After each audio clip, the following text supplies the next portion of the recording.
Good evening and welcome to the meeting of Warwick District Council on the 1st of June at the Town Hall, Royal Leamington Spa. My name is Councillor Pam Redford and I am Chairman of Warwick District Council.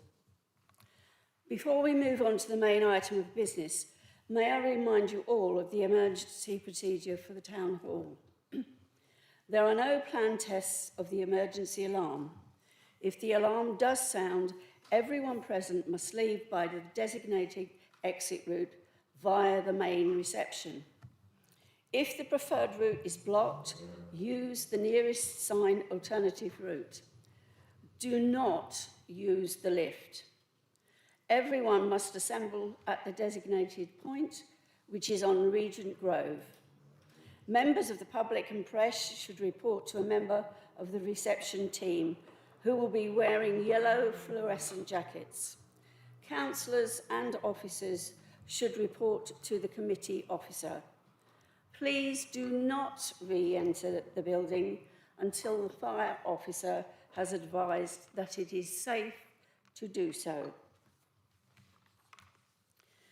As part of this council's commitment to reducing the use of paper, councillors and officers may use electronic devices during the meeting.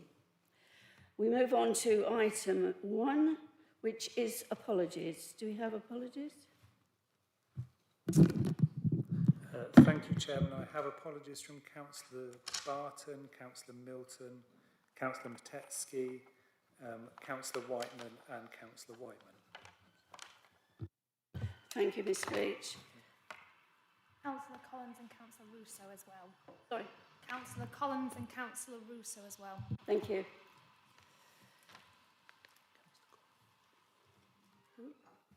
Councillor Roberts. Thank you. Any more? No? Good. Declaration of interests. Anybody have any declarations of interest? No. Item 4, communications and announcements.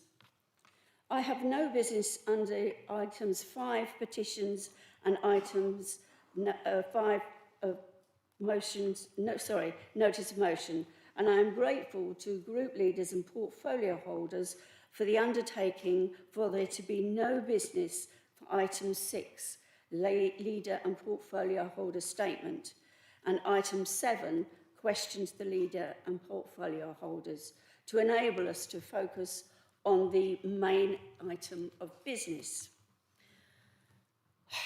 Right, we now move to the main item of business, which is item 8, the South Warwickshire Local Plan.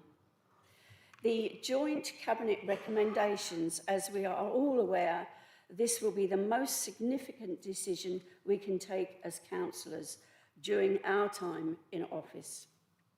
This plan will shape the future of the district, both for the current and future generations. Therefore, we must allow ourselves sufficient time and the ability to debate it. We are all aware of the significant work over many years which has been undertaken to bring the plan forward to date, for which we are grateful to all of those who have been involved. For the benefit of those watching, the agenda papers for this meeting totalled 770 pages long. This was followed by an addendum, as well as an addendum to that addendum.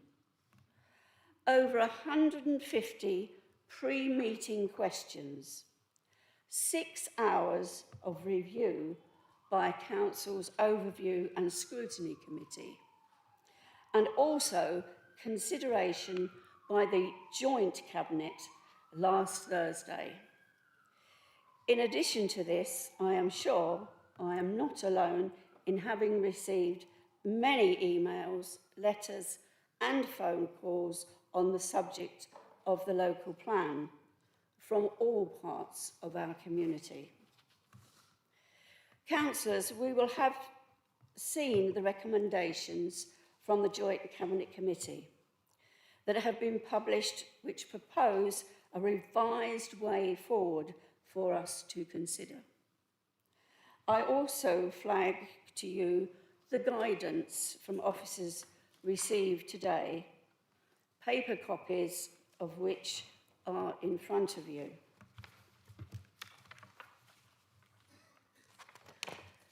As we have two public speakers this evening, my approach to handling the meeting is going to be as follows.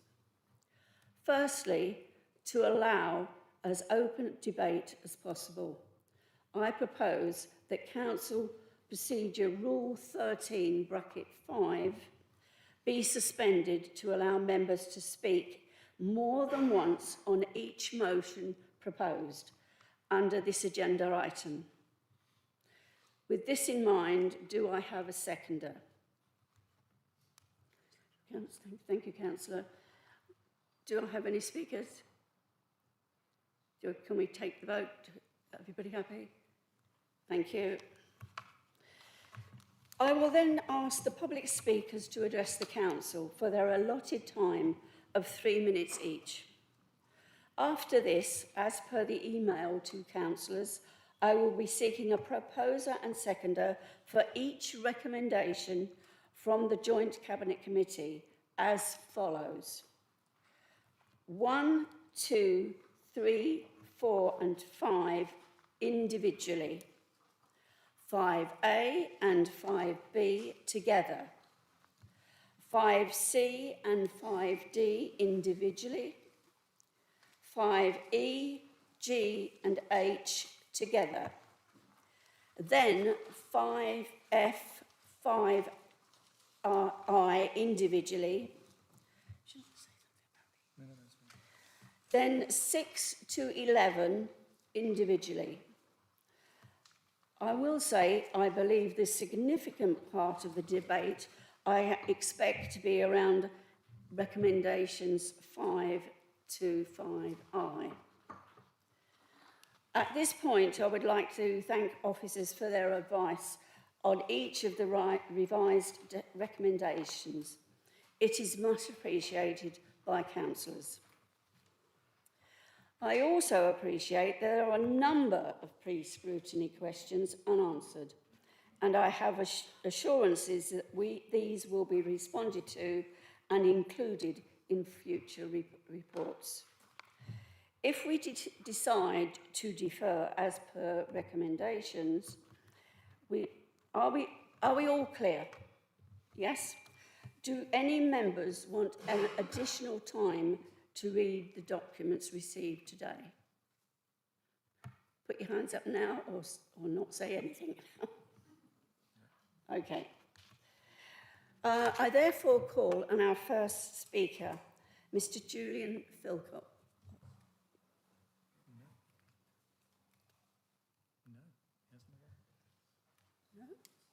Can't find him, so no, not right. Right, well, moving on then. Mr. Howard Basford, would you like to come forward? Thank you. Just to remind you, you've got 3 minutes. Thank you, Chair.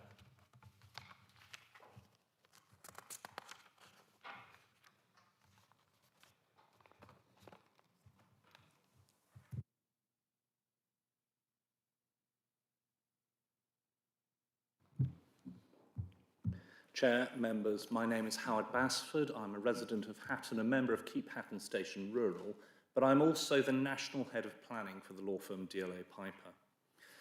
We at KHSR believe that there should be a plan, it should be robust, it should be properly tested. But we believe the plan is in jeopardy because of the insufficient headroom in housing supply, and we believe that the inclusion of the Hatton site enhances the jeopardy to which the plan is subject. We believe that you need to go back to site selection and you need to see the plan again before you take any further steps. It would be risky, members, to allow it to proceed without scrutinising it once more. This is a Greenbelt site, members. It is not just Greenbelt, but it is special landscape area.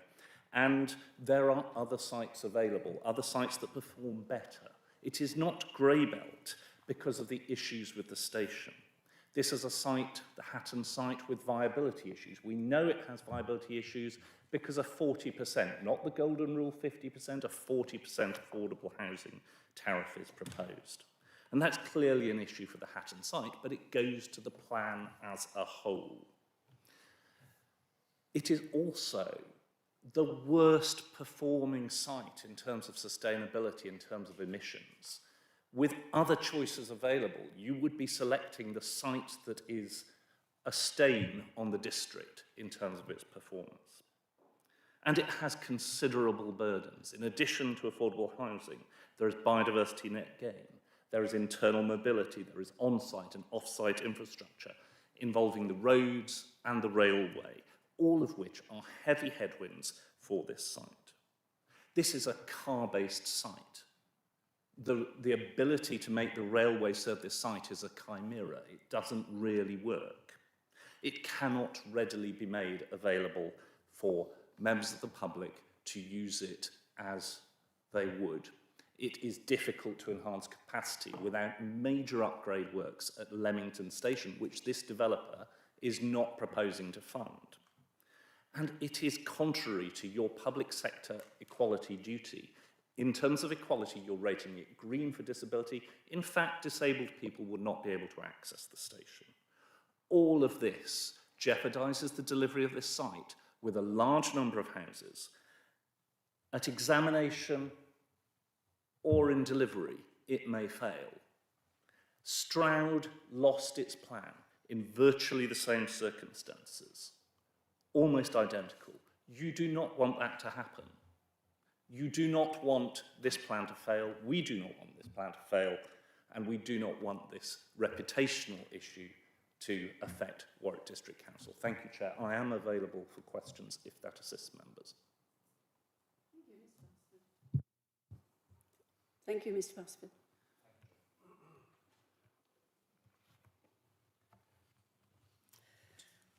Right, moving on. Recommendation 1. Please can I have a proposer and seconder?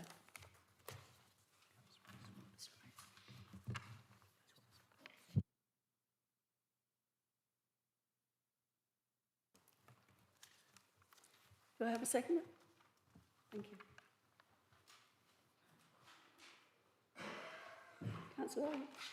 Yes, so I would like Council to formally note that the large number of properties to be built over the planned period was almost completely determined by central government, not by local authorities, and that both councils are highly sceptical of the methodology, reasoning and levels of certainty used to determine the number of houses they are being required to allocate. So we are told that to have a viable plan, we have to deliver targets that are set by central government at twice the level that developers have chosen to build them over the last 10 years. We have no control over market conditions. So the starting point for the new plan, wholly unrealistic housing targets, is fundamentally flawed. And applying that methodology over 25 years rather than 15 years makes it even worse. And in further justification of this statement, which I would like you to support, I would highlight the consequences of these flawed methodologies. The new plan should be about building new communities, not just allocating unrealistic amounts of agricultural land for housing, and it should not need to impact so harshly on existing communities, such as many of the ones that I represent in Kenilworth Abbey and Arden Ward, in the heart of the Greenbelt. Thank you.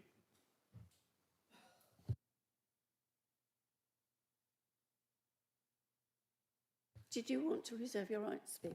Yes, thank you, I would. Any speakers? Do we have any?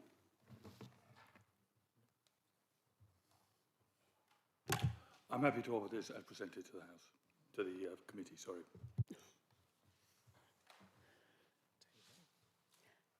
Right, are we sure? Councillor Day.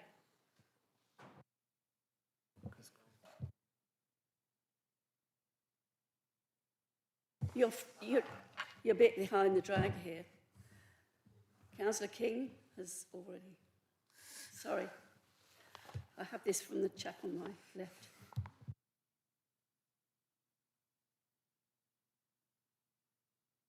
Sorry. I have nothing further to add. Sorry, I couldn't hear you. I have nothing further to add to my previous statement. Right. All in favour? Sorry.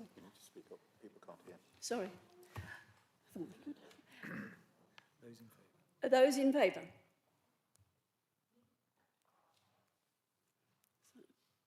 Anybody against? Abstentions?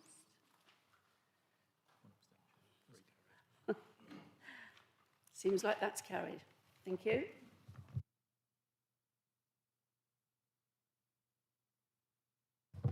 Moving on to recommendation 2. Please, could I have a proposer and a seconder? Are you proposing? Yeah, Councillor King.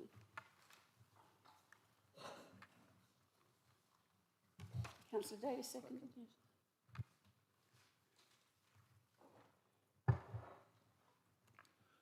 Notwithstanding the above recommendation, I'd like to note the importance of having a sound, up-to-date local plan to prevent the uncoordinated delivery of potentially less favourable sites for development and maximise the delivery of infrastructure to support development, noting in particular the importance of this given that neither district currently can demonstrate a 5-year housing land supply.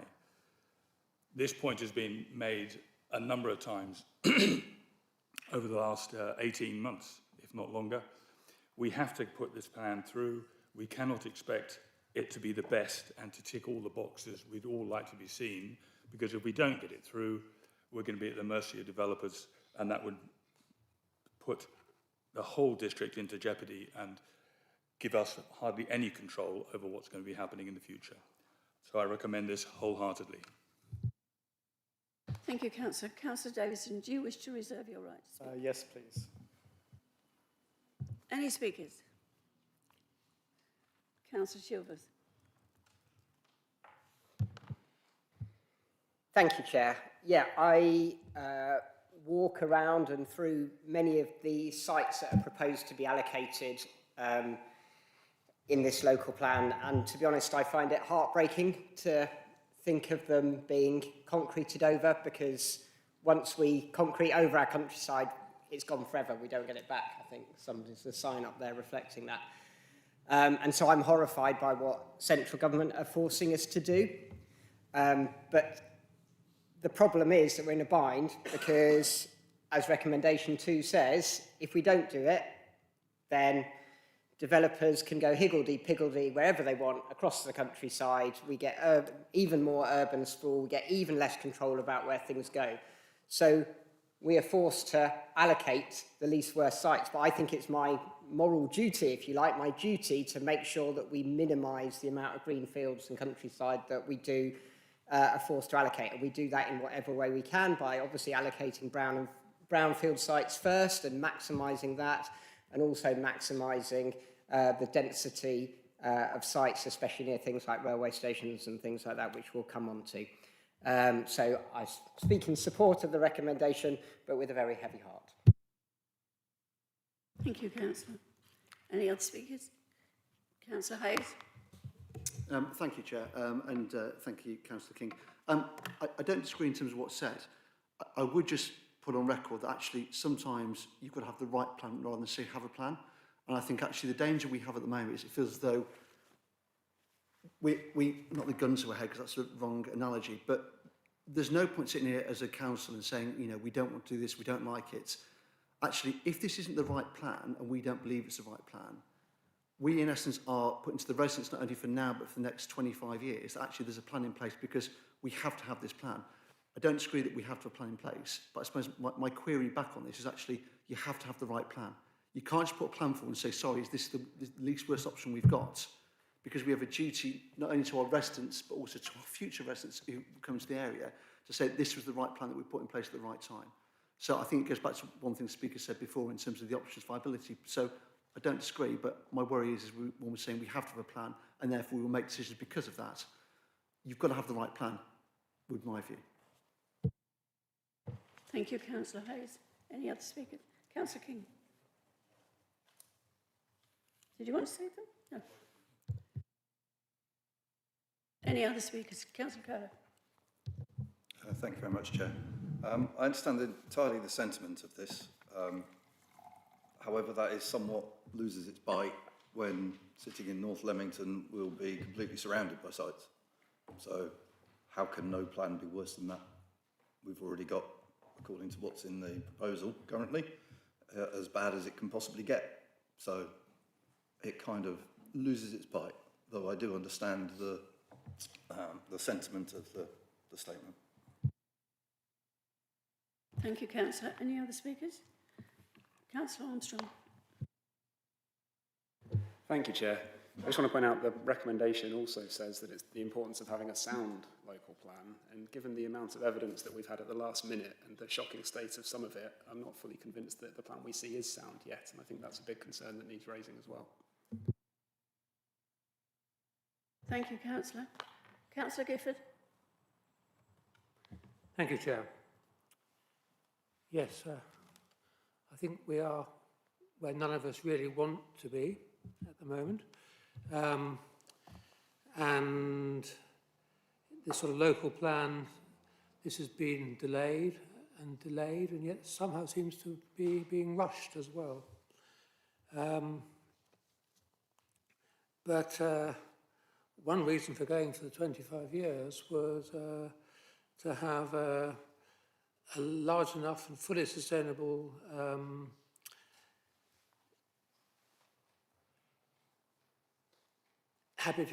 neighbourhoods that were completely self-sustainable, not attached to existing towns, but rather like the new town that's been proposed in Worcestershire. And yes, we were told it was going to take time to do that.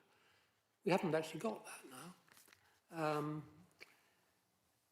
I hope the officers can look at the green belt to the immediate north of Leamington. They've got 6 weeks, not enough time really, but that is grade 2 agricultural land. There is no grade 1 agricultural land that I could find in Warwickshire. That's high quality agricultural land. And it seems the government say that actually they wish to protect high quality agricultural land. So I would hope that that's something that would be considered. It's not just green belt, it's also top quality land. And we're meant to be considering that.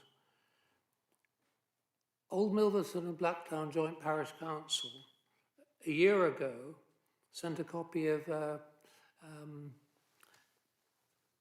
judgment that they'd had from Sarah Clover, the barrister who's representing them. And she pointed out that using the idea of sustainability as a reason for something as being a reason for something coming out of the green belt is not even a legal, as far as she was concerned, it's an illegal use of taking something out of the green belt.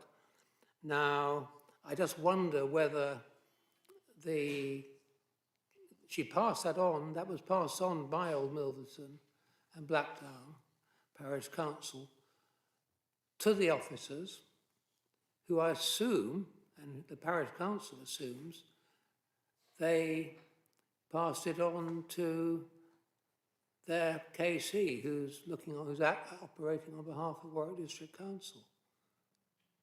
I would be interested to know, and I would look to the portfolio holder for place, whether that actually happened, and if so, what the KC feels about Sarah Clover's statement. At the time, the District Council officers said it was something they would consider. One assumes that they have done so, and they aren't using the sustainability argument as a reason for taking something out of the green belt. but it would be interesting to know, and we've now got 6 weeks in which that could be looked at, and indeed it'd be useful to have the thoughts of the barrister representing this council for this particular issue. Because what we don't want to do is have something which is a local plan that has got bits that actually aren't legally based, which was a suggestion made there. So I just put that to you. That was a planning barrister's opinion, but that was a year ago.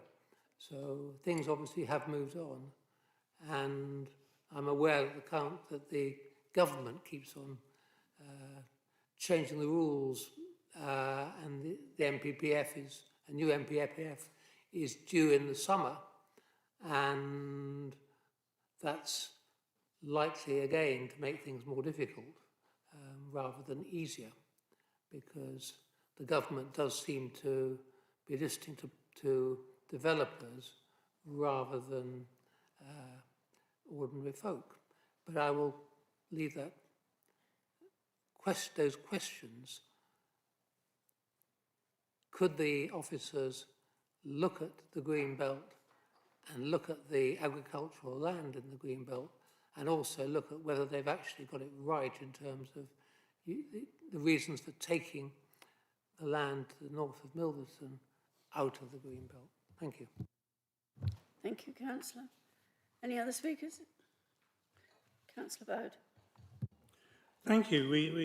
Here we are looking at a plan that none of us like, but we've got to have it. And who says we've got to have it? The government. Who says the numbers we've got to have?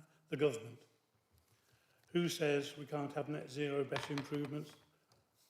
Both the Labour government and the previous Conservative government delayed and delayed on bringing in new regulations, and were won over by the development industry. So here we are, being forced to build a number of houses we don't want, where we find they're very difficult as a demand, that the numbers have been inflated because the Labour government decided they would reduce the number of houses required in the meta areas and put it into the rural areas. And that's what they've done, which is why our number nearly doubled. So it's a plan we don't want. We want to improve our environmental standards. You can't. You've got to stick with the ones that are coming out in the MPPF. We want to look at our biodiversity. Well, you can't. You've got to do what the MPPF tells us we've got to do. Then we look at the 5-year land supply. And this really is an interesting one, because both Stratford and Warwick don't have a 5-year land supply. What that means to people who don't get involved in planning is that the planning permissions have been given, not something you would understand in what the government tells you, but the planning permissions are given, but the developer's not developing. And why aren't they developing? Because according to the latest news that came out a week ago, the cost of materials to build have gone through the roof, and actually it's not viable in lots of their sites. So what are they doing? They're not building them. What does that do to local government? You're not meeting your 5-year land supply. Nothing to do with us, but you're not meeting it, so we'll penalise you and give you more houses to build, which developers won't build because they can't make the money. And I think my worry is that we put a plan in place, which there's been various conversations that, oh, great, first year we won't have we've got rid of 5-year land supply. The way the development industry is talking, I wouldn't suggest that is the case. I would suspect that if the economic development doesn't change when the first year comes in, they won't build the 5-year land supply. And we'll be back to square one with developers building anywhere they want, and we can't stop them because we haven't got a 5-year land supply, and we have what's called a tilted balance, which basically means you've got to give permission. So we don't like this. It's imposed on us by 2 governments, and it does nothing to the environment or to biodiversity. And the final thing it doesn't do, we're building houses. The government says we're building houses because people need them. social housing needs to be quite a high percentage. So what happens? We haven't got viability. So we then look at the numbers we can get, and in Warwick District, you're generally hitting the terms, but elsewhere, you're on a lower number. We're looking at 40% on normal land and 50% on this so-called grey belt. You look elsewhere, and I think it was Bidford, where somebody looked at it, and it was 0, which is plainly bonkers and doesn't achieve anything. So we do have to support this, but it's with a heavy heart, because it's not going to deliver what we want to deliver and what the people want to deliver. And I'm not convinced it keeps us out of jail free. Thank you, Councillor. Any more speakers? Councillor. Thank you. Testing the suspension of standing orders. Great fun. I was just going to, since we got on to Greenbelt, I was going to mention that on January the 7th this year, at Prime Minister's Questions, Keir Starmer was asked by a Tory MP about greenfields in her constituency being under threat from housing. And I quote, Keir Starmer said in reply, "We're not going to plough through farmland. We're going to make sensible proposals to build houses." Perhaps the portfolio holder to place could write to the Prime Minister stating how many acres of farmland this plan is proposing to build through, and see if we get a reply.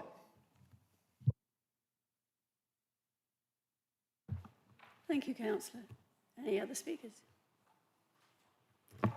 Don't forget, we have suspended 13(5). Come on, we need to discuss this fully. Are you sure there are no other speakers? In which case, Councillor Davis. Thank you, Chair. I was going to say the opposite, that I think quite a few of the comments just now will be developed more in section 5 when we get into the details of what we might do here. I will comment on one or two things here that Councillor Hale said, right to have a good plan, but if it's not the right one, almost let's leave it. That may not be quite what you said, Councillor Hales, but that sentiment is problematic given this cut-off that the government has given, that we're under the old or legacy system. If we delay beyond what's proposed here, we've been told we lose basically 2 or possibly 3 years, which means 2 or 3 more years with uncontrolled housing development.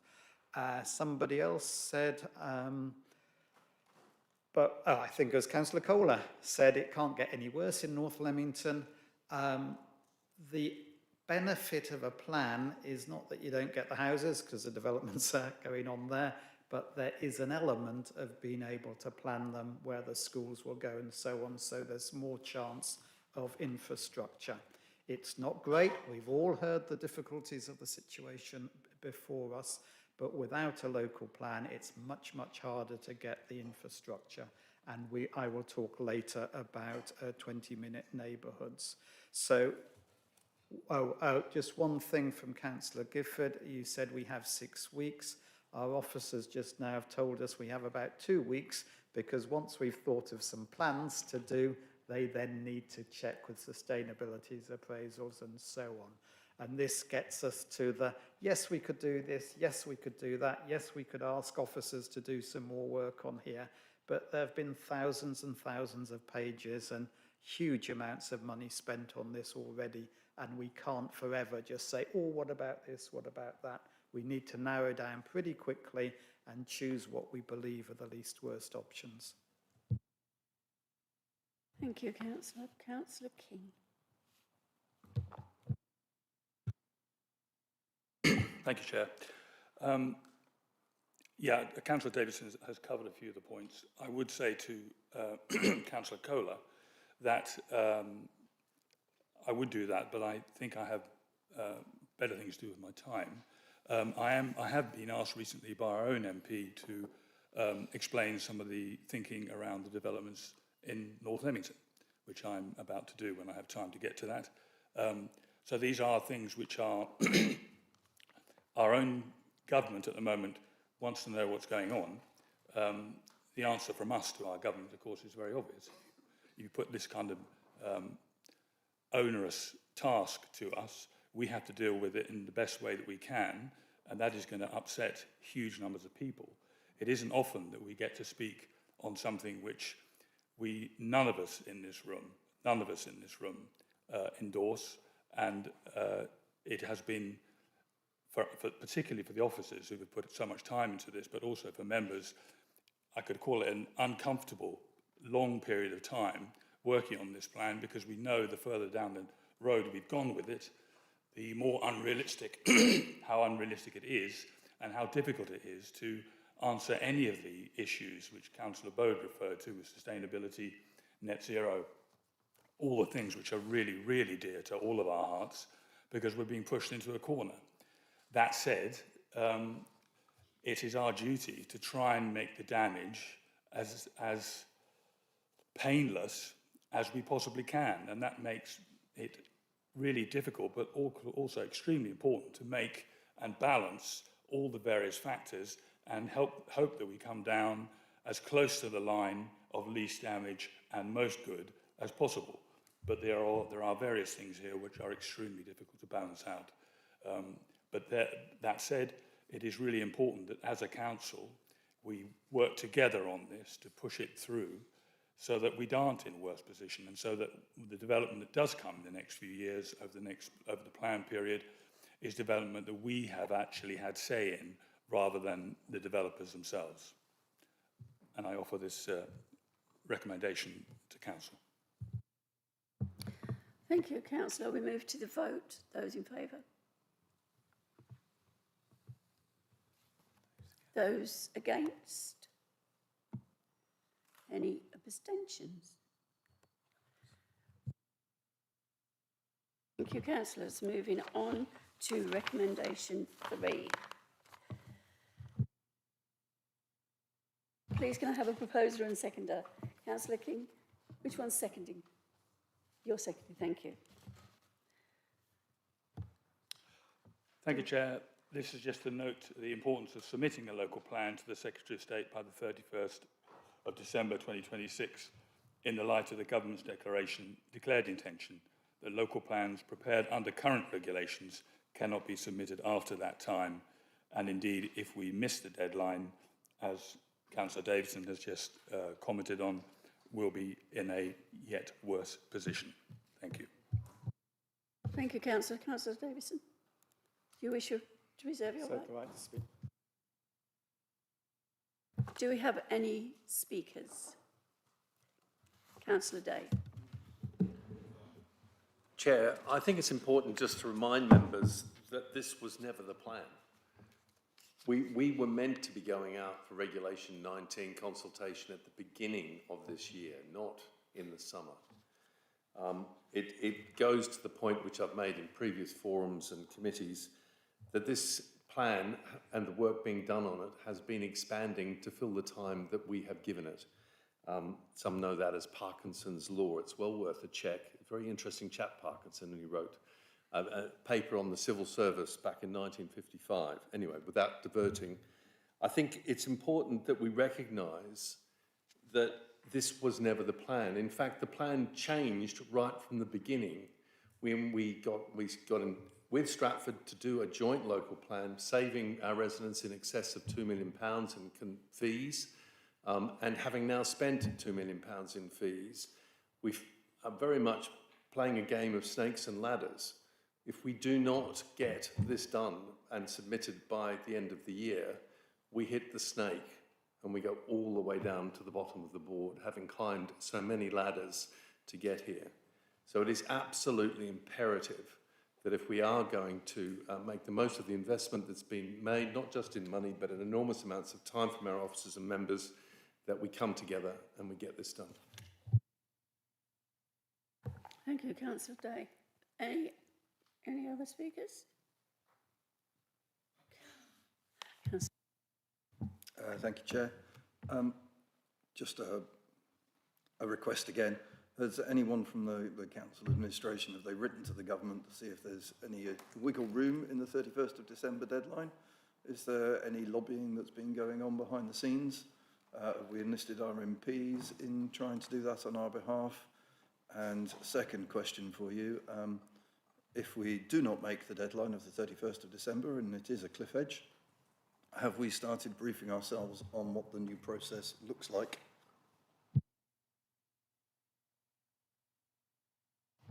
Thank you, Councillor. Any further speakers? No? Councillor Davidson. Thank you, Chair. I don't want to say much beyond what I've said already. I agree with Councillor Day that we do not want to go there and test what Councillor Cole is saying. I haven't written to anyone in government, but we have asked our officers several times and they're pretty clear that that deadline won't budge. Doesn't mean it won't, but that's the advice we've been given, and I understand that all the details aren't ironed out yet, so quite what the new plan, new system will be, but that's the latest I have. So I just recommend that we note this bit and move on. Thank you, Councillor. Councillor King.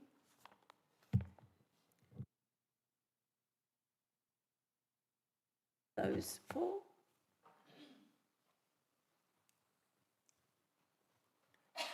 Those against? Any abstentions? So, thank you, carried.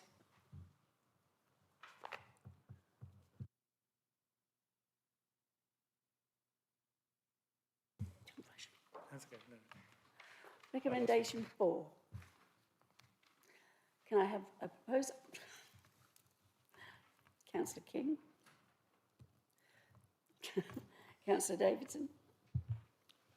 Thank you, Chair. This is just to note and endorse the extensive work that has been undertaken by officers and councillors to prepare the South Warwickshire local plan and the previous public consultations that have been undertaken on it. And note that further work on the plan viability was and is underway, which will be presented as an addendum to this report.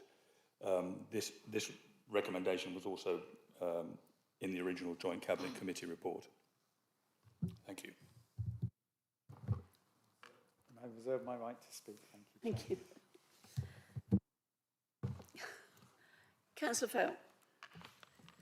Thank you, Chair.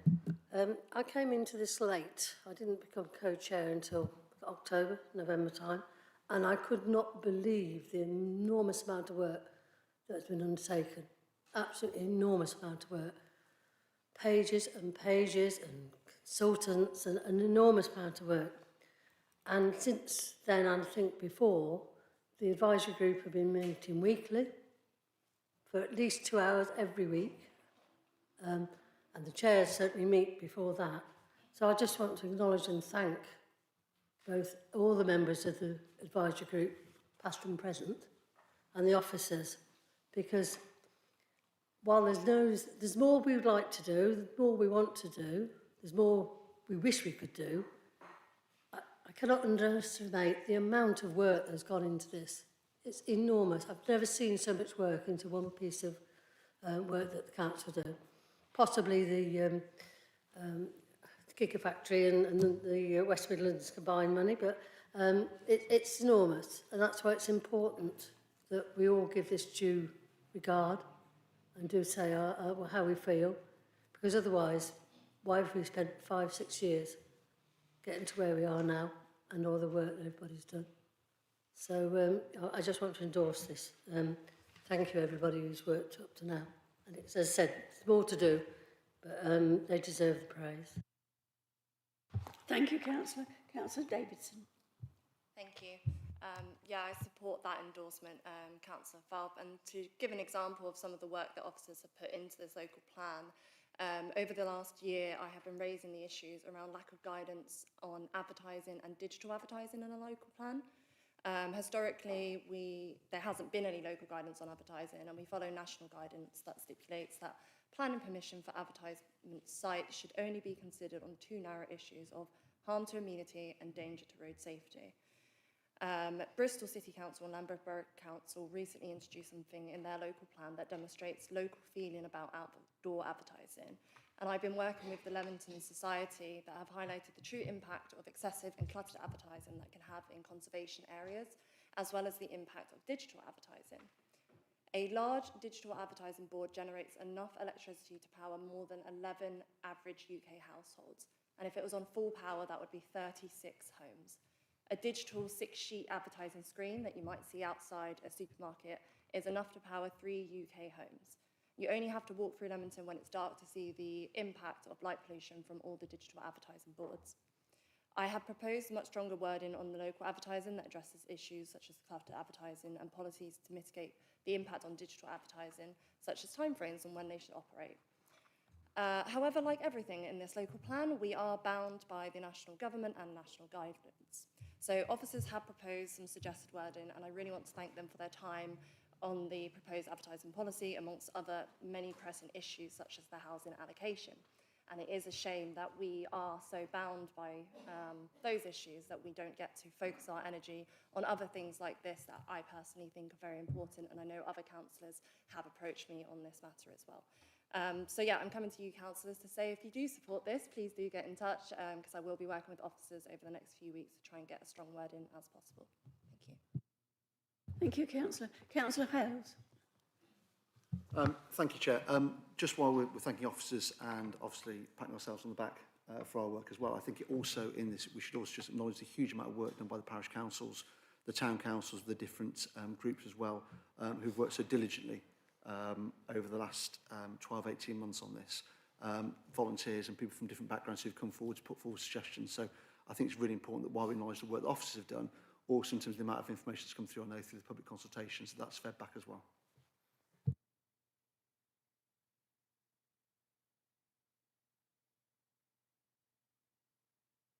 Thank you, Councillor.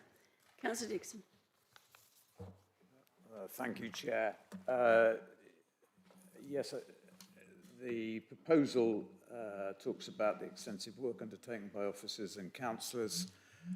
Within that, and you've already made reference to the 770 pages plus the 2 addendums, I think we should also acknowledge the amount of scrutiny that has already been done. I know that many councillors have given up a lot of time to do this, particularly as key documents were coming forward very late. The strategic transport assessments, for example, coming in just in the past month, and those are key documents requiring councillors to give up their holidays in order to scrutinise those documents. Could we have done a better job? Yes, undoubtedly, I'm sure we could have done on the scrutiny. We gave it 6 hours in considerable heat last week, but I think it's important to note that. Thank you, Councillor. Any other? Are you all right down there?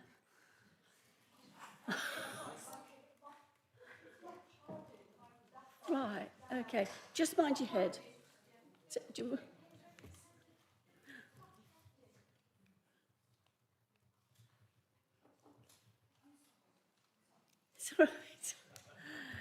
You need charging, so that's fine. Any other speakers? Councillor Collar. Thank you, Chair. I just wanted to extend, as others have, comments on the Herculean effort that the officers put in during last week's scrutiny committee meetings, nearly 6 hours of meetings with Warwick. I think it was 3 hours of meetings with Stratford Scrutiny, plus a lengthy joint cabinet, and here they are again. Plus, I think they found time at some point to answer nearly all of the pre-scrutiny Q&As now, so there was an update for that today. So, yeah, the sheer volume of work is astonishing that they are getting through, and we owe them a huge debt of thanks. Thank you, Councillor. Thank you, Councillor. Yes, just if we're adding thanks to everyone, I think we need to acknowledge the thousands of residents that responded to the previous consultations and all the work that went into that as well. Thank you, Councillor. Any further speakers? No. Thank you. I won't, well, I will add my thanks, but I won't go through them all. Huge amounts there, so that is great. The viability thing we'll come on to later, so I don't think we need to mention that. Sadly, Councillor Falp, I think LGR may end up taking more time than this one, but yes, it is a huge effort. Thank you. Thank you, Councillor. Councillor King.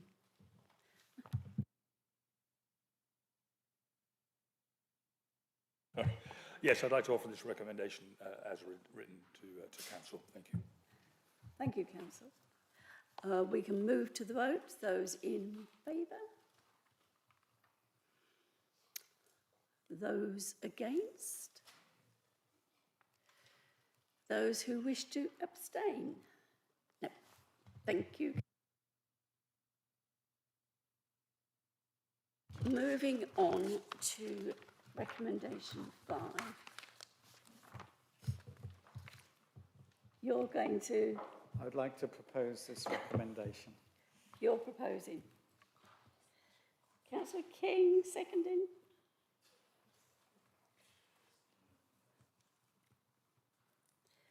Thank you.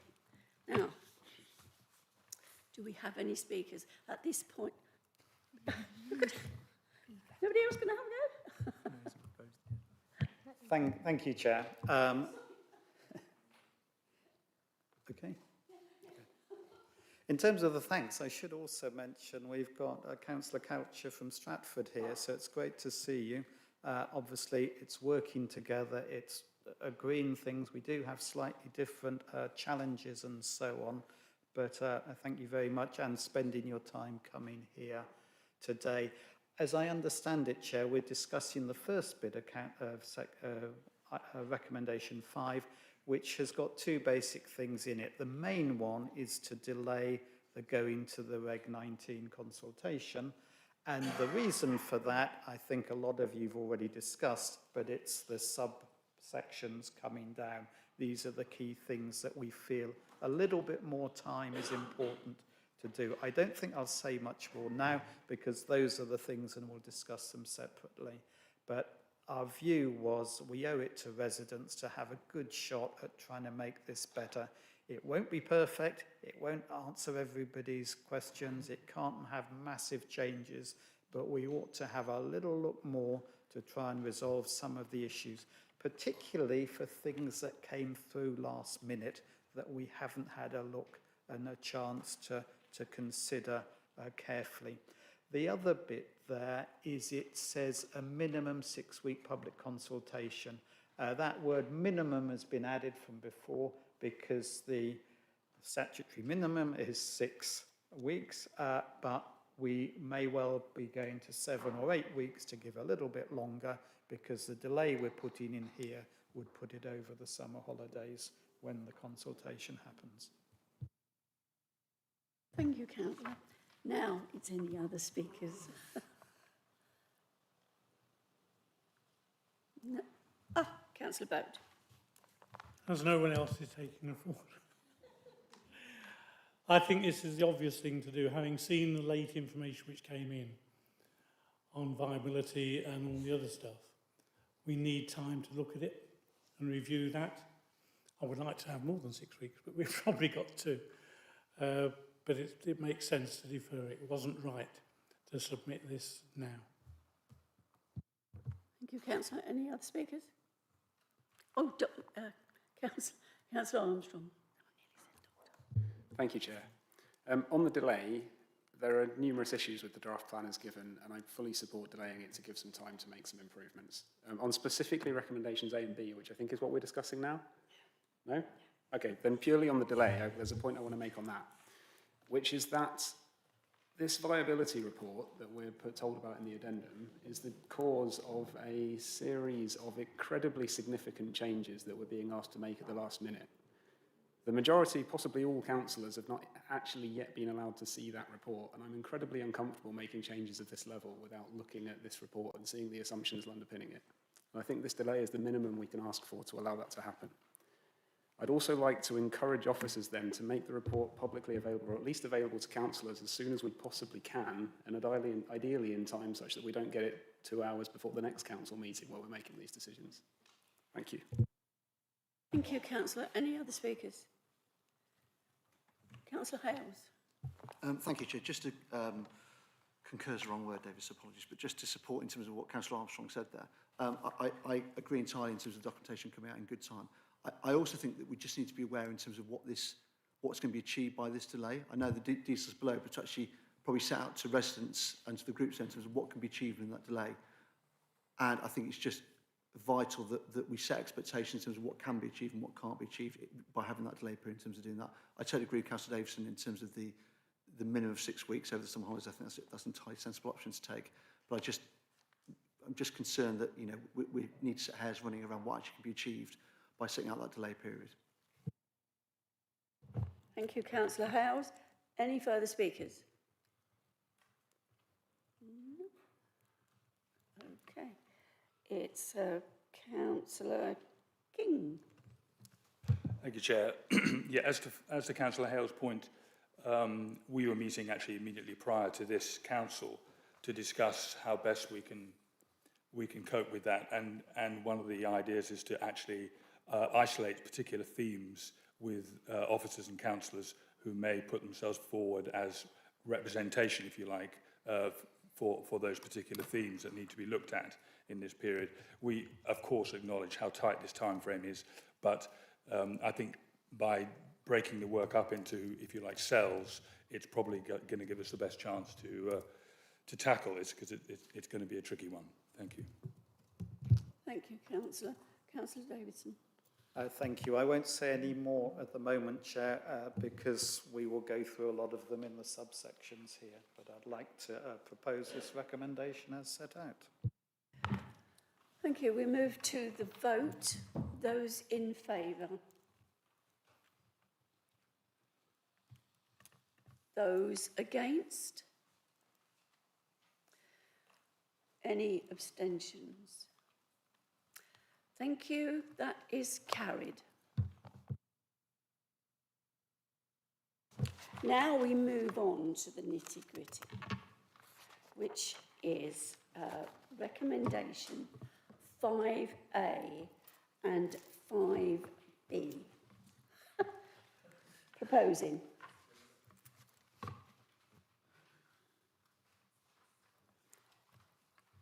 Can I assume you're seconding? 5A and 5B. These are taken together. Thank you.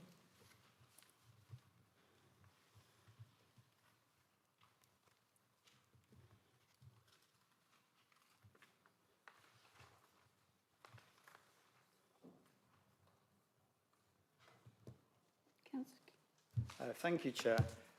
This is perhaps one of the most challenging and important areas of the local plan, which is how many houses to allocate land for in terms of the area over the 25 years.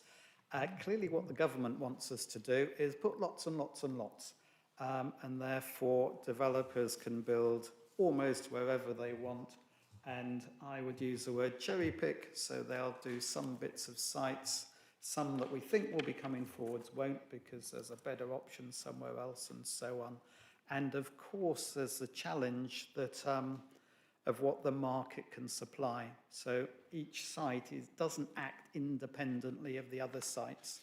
So if one site is selling lots of houses, there will be others where they'll build a few, but it won't work because they're not as desirable and so on. So it will be much harder to get the planned growth that we want with infrastructure and growing communities and so on. So this is a big challenge.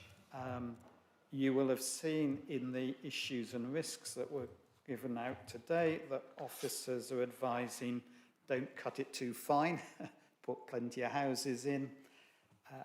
Our view is that we do need to cut it fine for what I've said there to encourage growth in particular areas, so those do build out, we do get the infrastructure.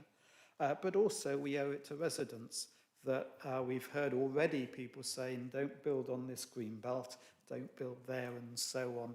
So the finer we do this, the better chance we have of protecting some of the areas. The part of the explanation of how to do that is in 5B.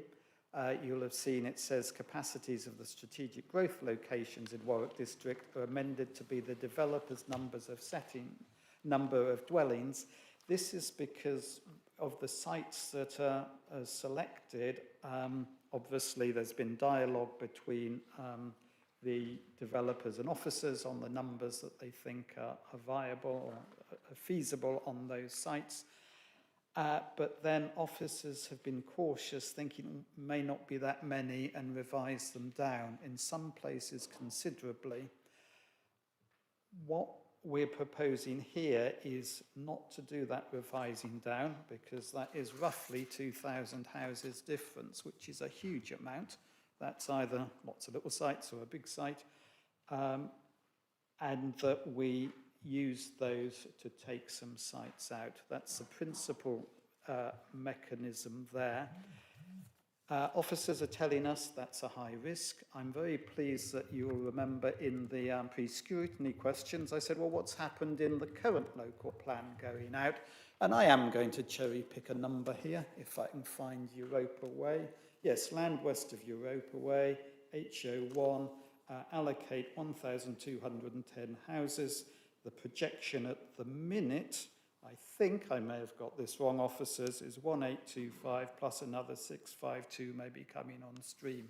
So massively more. Now that is cherry picking, but if you look overall on the current local plan, the sites that have been built out, all we know what the numbers are, the trend is to be higher. So it's not surprising that developers, once they have a site, they find ways of building more than they put in the local plan. The third bit on this is actually part C. Sorry, Chair, but it's about, well, I will leave that for the discussion now, but that is a further method of getting more, allowing us to take houses out. Now, I'm not saying this is easy. It is challenging. Although if it had been easy, officers would have said yes and done this already. It is challenging. It does involve balancing things and a certain amount of risk, but it's a thing that I believe that we need to do what we can for the residents who are clearly telling us don't take any more sites out than we absolutely need to. Thank you, Chair. Thank you, Councillor. Councillor? Reserved, thank you. We move to speakers. Do we have any speakers? Councillor? Chair, I feel like the old man in the room.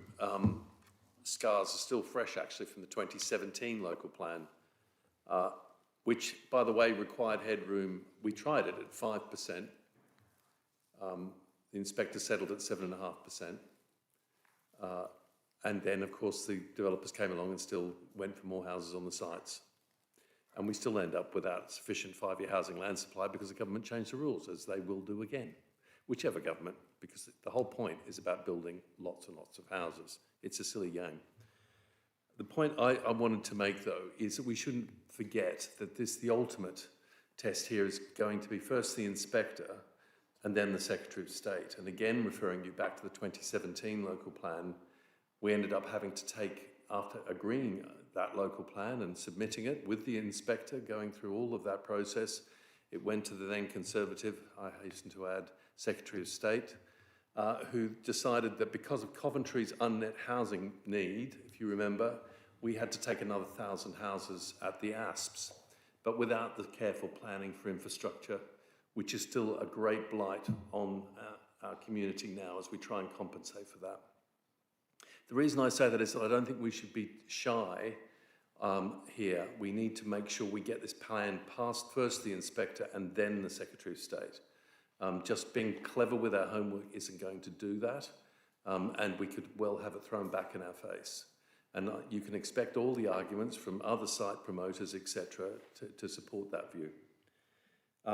I think where I would go here is just to be very careful in the questions around the least performing sites, the worst performing, that's the phraseology used, we really need to remember that not only do we represent our wards, but we represent the whole district.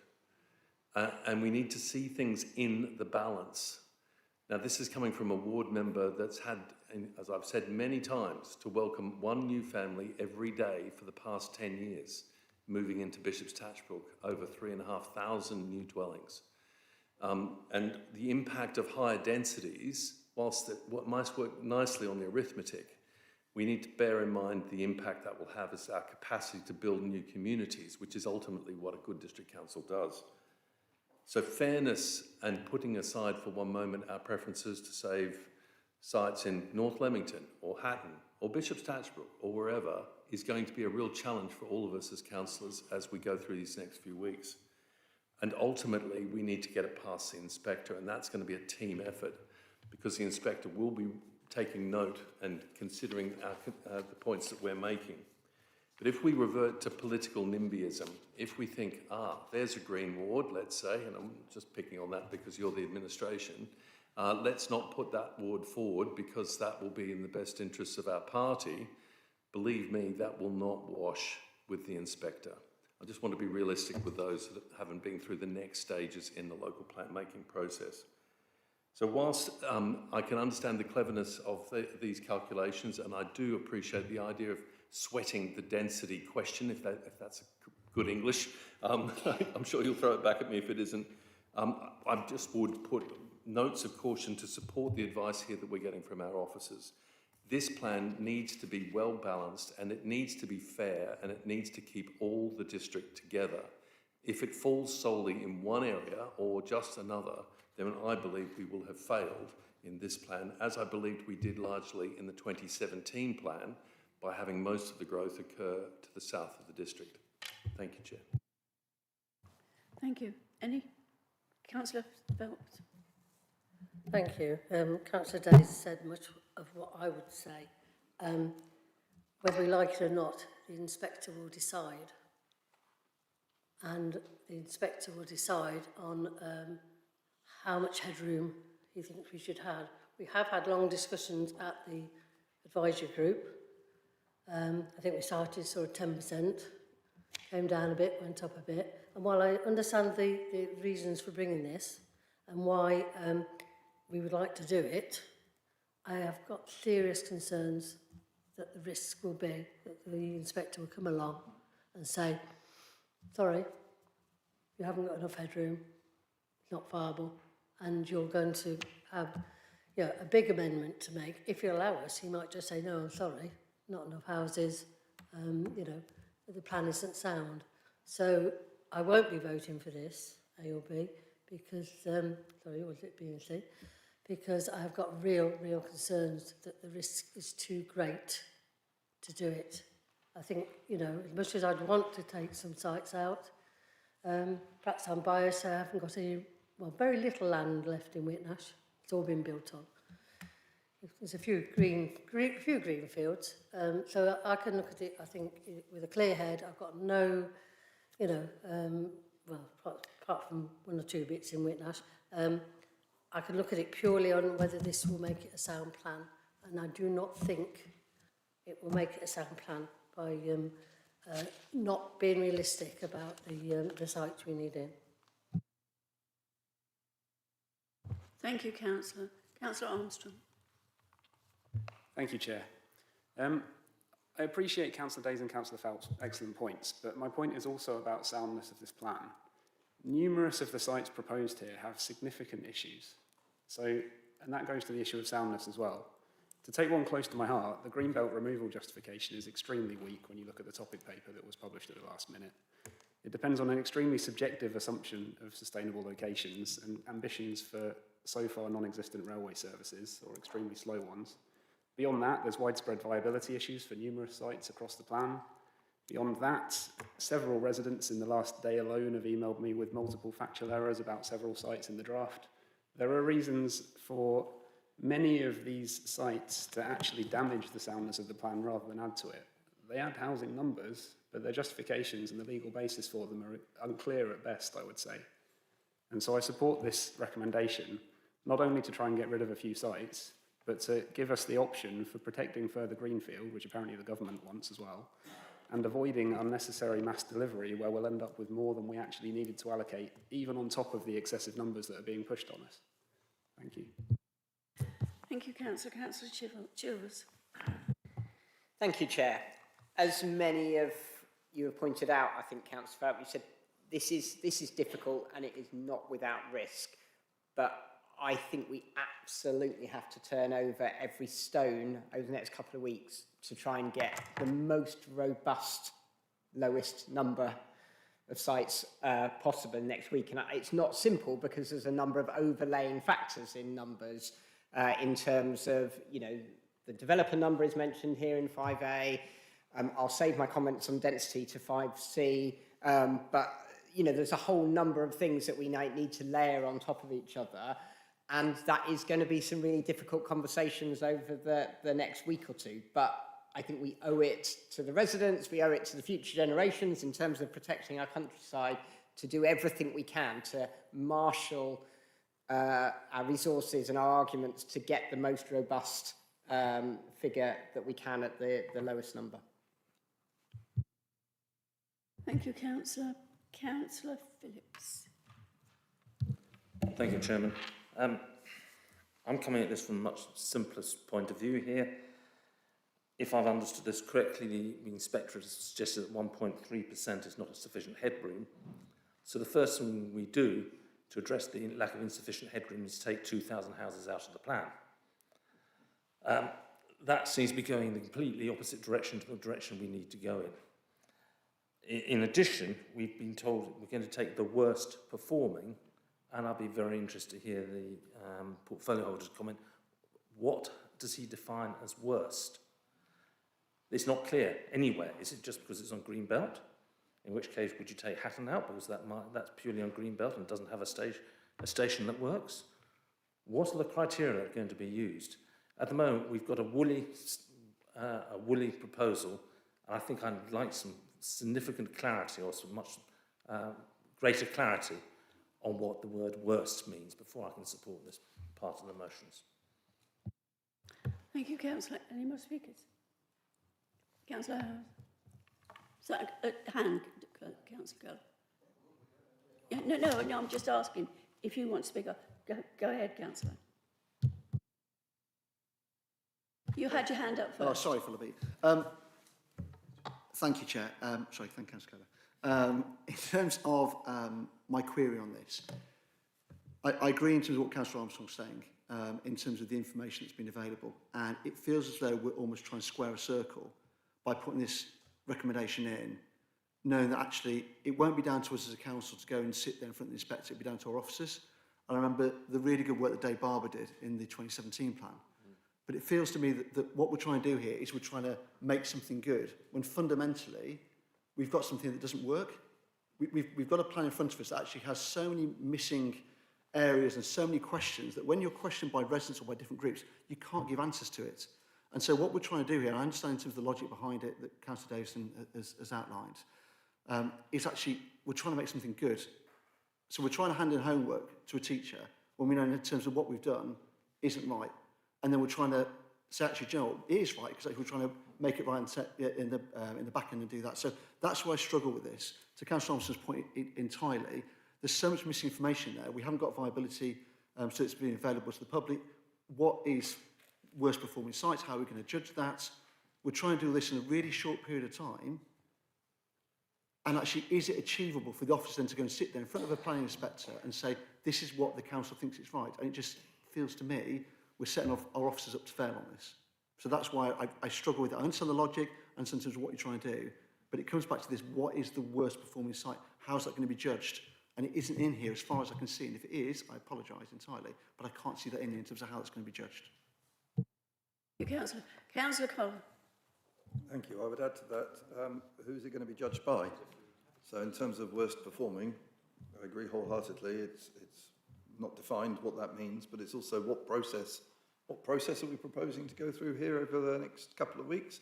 Who's going to be the ultimate decision maker on it? I kind of assume it will be the portfolio holder, but I don't know if that's true. So I would also urge that we have some transparency about how these decisions are taken. So what I would hope is that if these houses, if some homes are taken out, we have a documented set of reasons as to why those houses were taken out and not others. So I think general bright light of transparency around this part of the decision making, because I'm sure we all see the comments on Facebook about how brown envelopes are involved in these processes, and they aren't. I've never seen anything of that, but having some ill-defined secret process will just encourage people to think that there is some of that going on.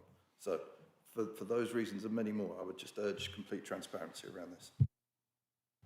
Thank you, Councillor. Any more speakers? Is that a hand? Yes? Yeah.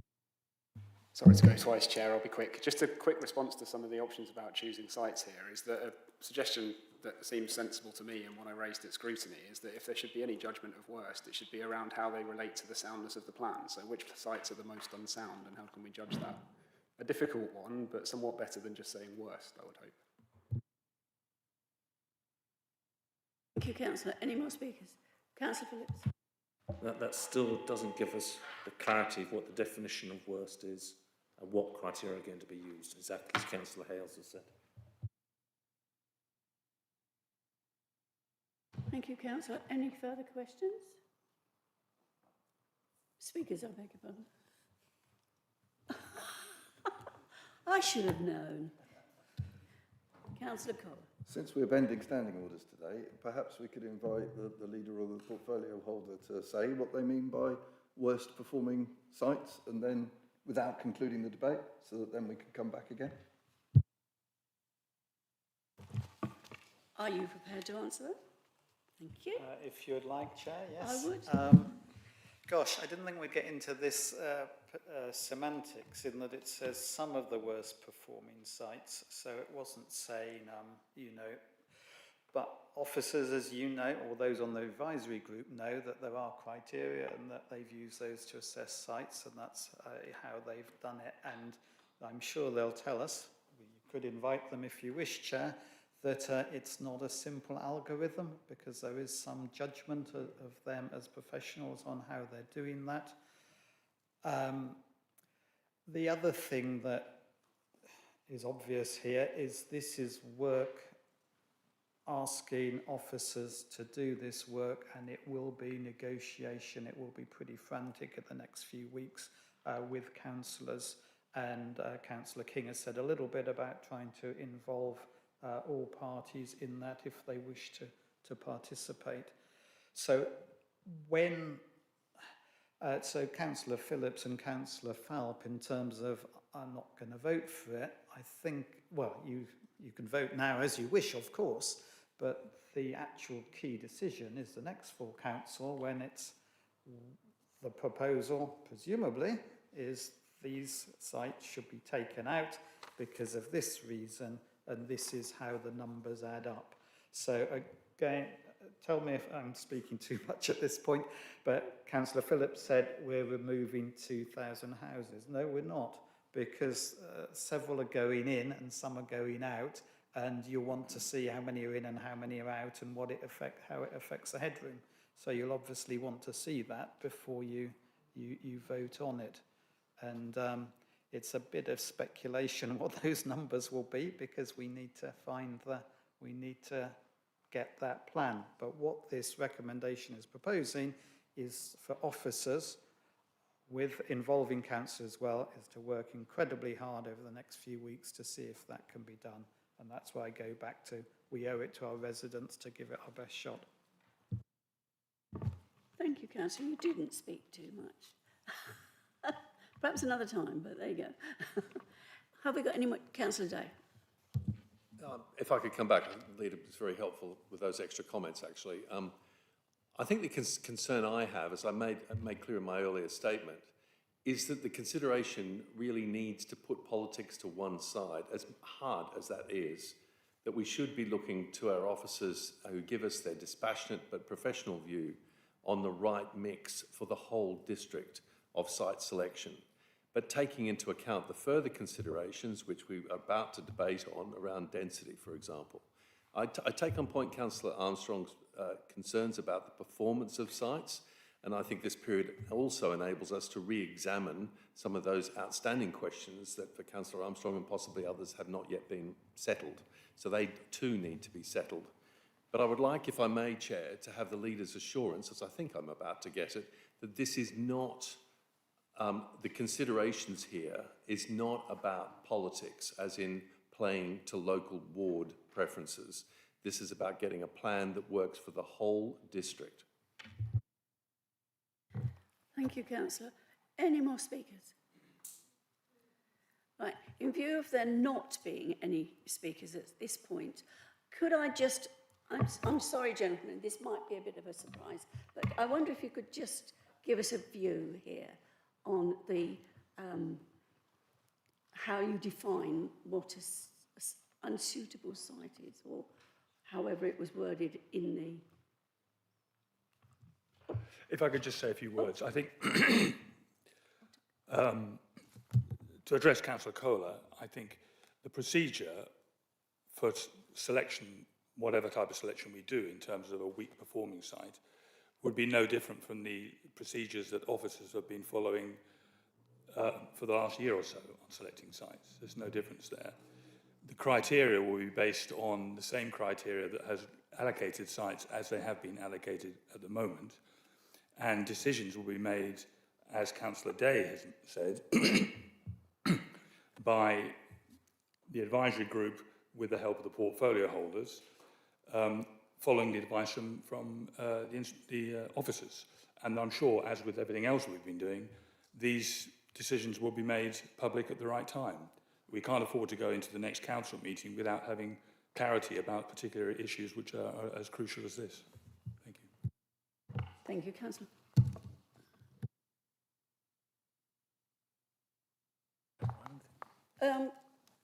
Mr. Clark, could I, sorry, I know this is a bit of a surprise, but this clearly is a bit of a contentious issue.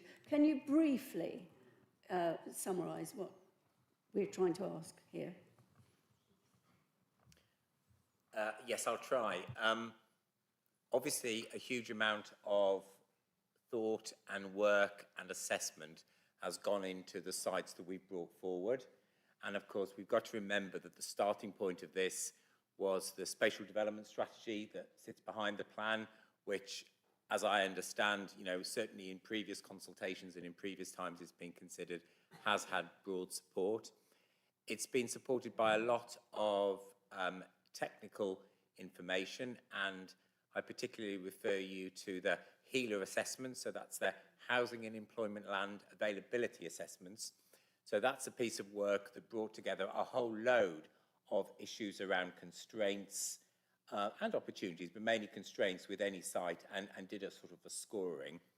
Then there's all, but, and forgive me, I can't remember which councillor made the very correct point that it isn't just a linear 1 + 1 = 2, so therefore 2 is better than another site that only scored 1 type of assessment, because there are a number of other critical judgment factors that need to be brought to play as well, and those include viability and deliverability of the site. And we've talked before about the importance that there is that we can be as reasonably confident as we can be that the sites will come forward. And then somebody mentioned, a previous councillor mentioned green belts and some of the concerns around green belts and the exceptional circumstances. Well, we've actually just published, we've obviously published fairly recently some more evidence on green belts. There was the latest green belt study that looked at grey belt assessments, so that's part of that assessment. And then also we've published a green belt exceptional circumstances topic paper, which just went on our website last month. So all of those will come together to inform the sort of type of process that Councillor King recommended we follow. Thank you, Mr. Clark. Any further speakers? Councillor King.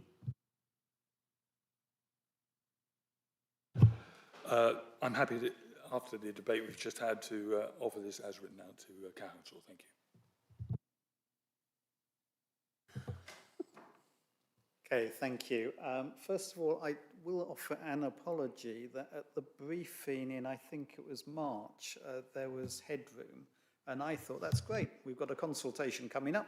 We can see what the residents think and take out a site on that basis. How wrong I was. That this is a consultation not for us, but for the examiner. So when it goes to the Reg 19 consultation, this is our best plan, the plan that we think should be passed. And therefore, it's it's very important, and I'm sure people in the audience and so on will be thinking very carefully how to put their arguments across, but they're not to us really, they're to the examiner. And often we think this site is unsound because of, and that's the basis of it. So that's my apology there.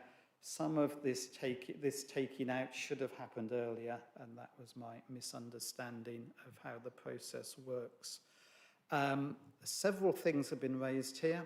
The previous local plan, don't want to pick through many of it, but a key point, I believe, is it was from 2011, the plan, but it was actually signed off in 2017.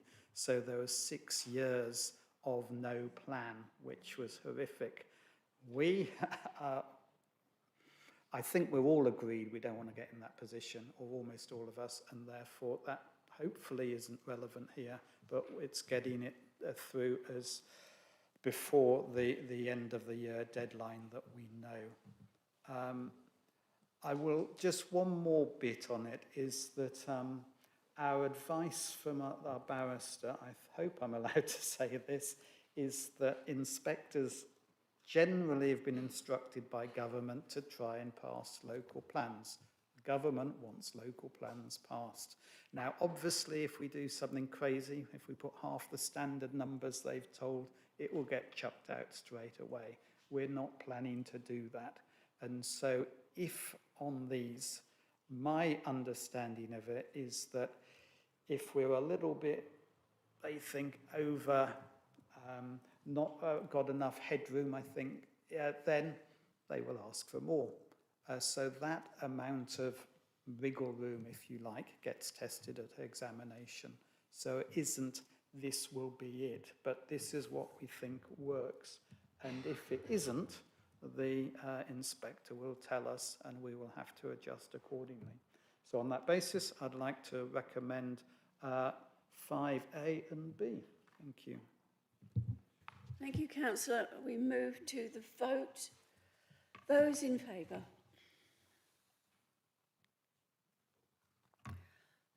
Those against? Any abstentions? Oh, is that an abstention? Okay. 2. Thank you. That's carried.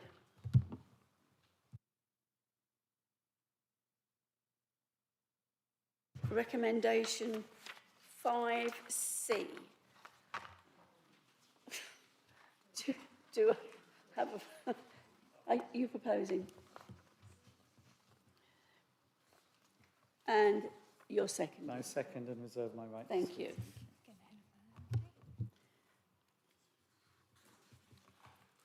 This is a recommendation to include the expected number of non-local plan sites in the plan numbers, as well as increasing the housing density on sites wherever possible.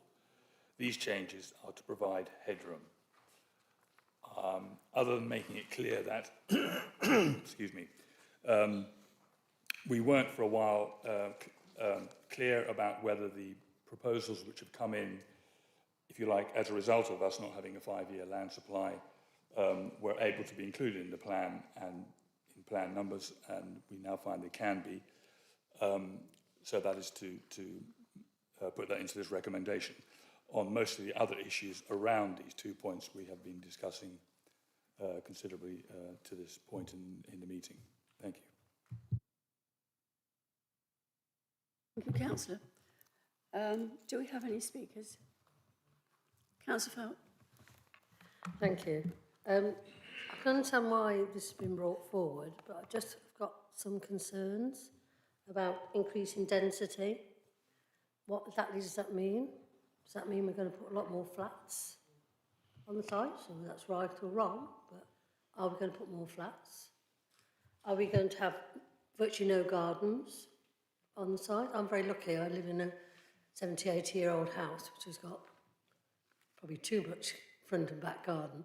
But I have got front and back garden. I don't need an allotment. I've got a lot, to do. So while I understand the wish to increase density on sites, and if that means some other sites don't come forward, great. But just a little bit of caution. They still need amenity. They still need some green space. They still need somewhere to put their bins. They still need, I think I read somewhere recently about let's do away with any parking outside houses. Not realistic. Sorry. Yes, I would get rid of all cars if I could, because I think the biggest part of our work is trying to sort out parking or roads or etc. But that's not being realistic. If we could have more cycleways, more trains, etc., yes, great. But I'm not keen on no parking. I think we need some parking.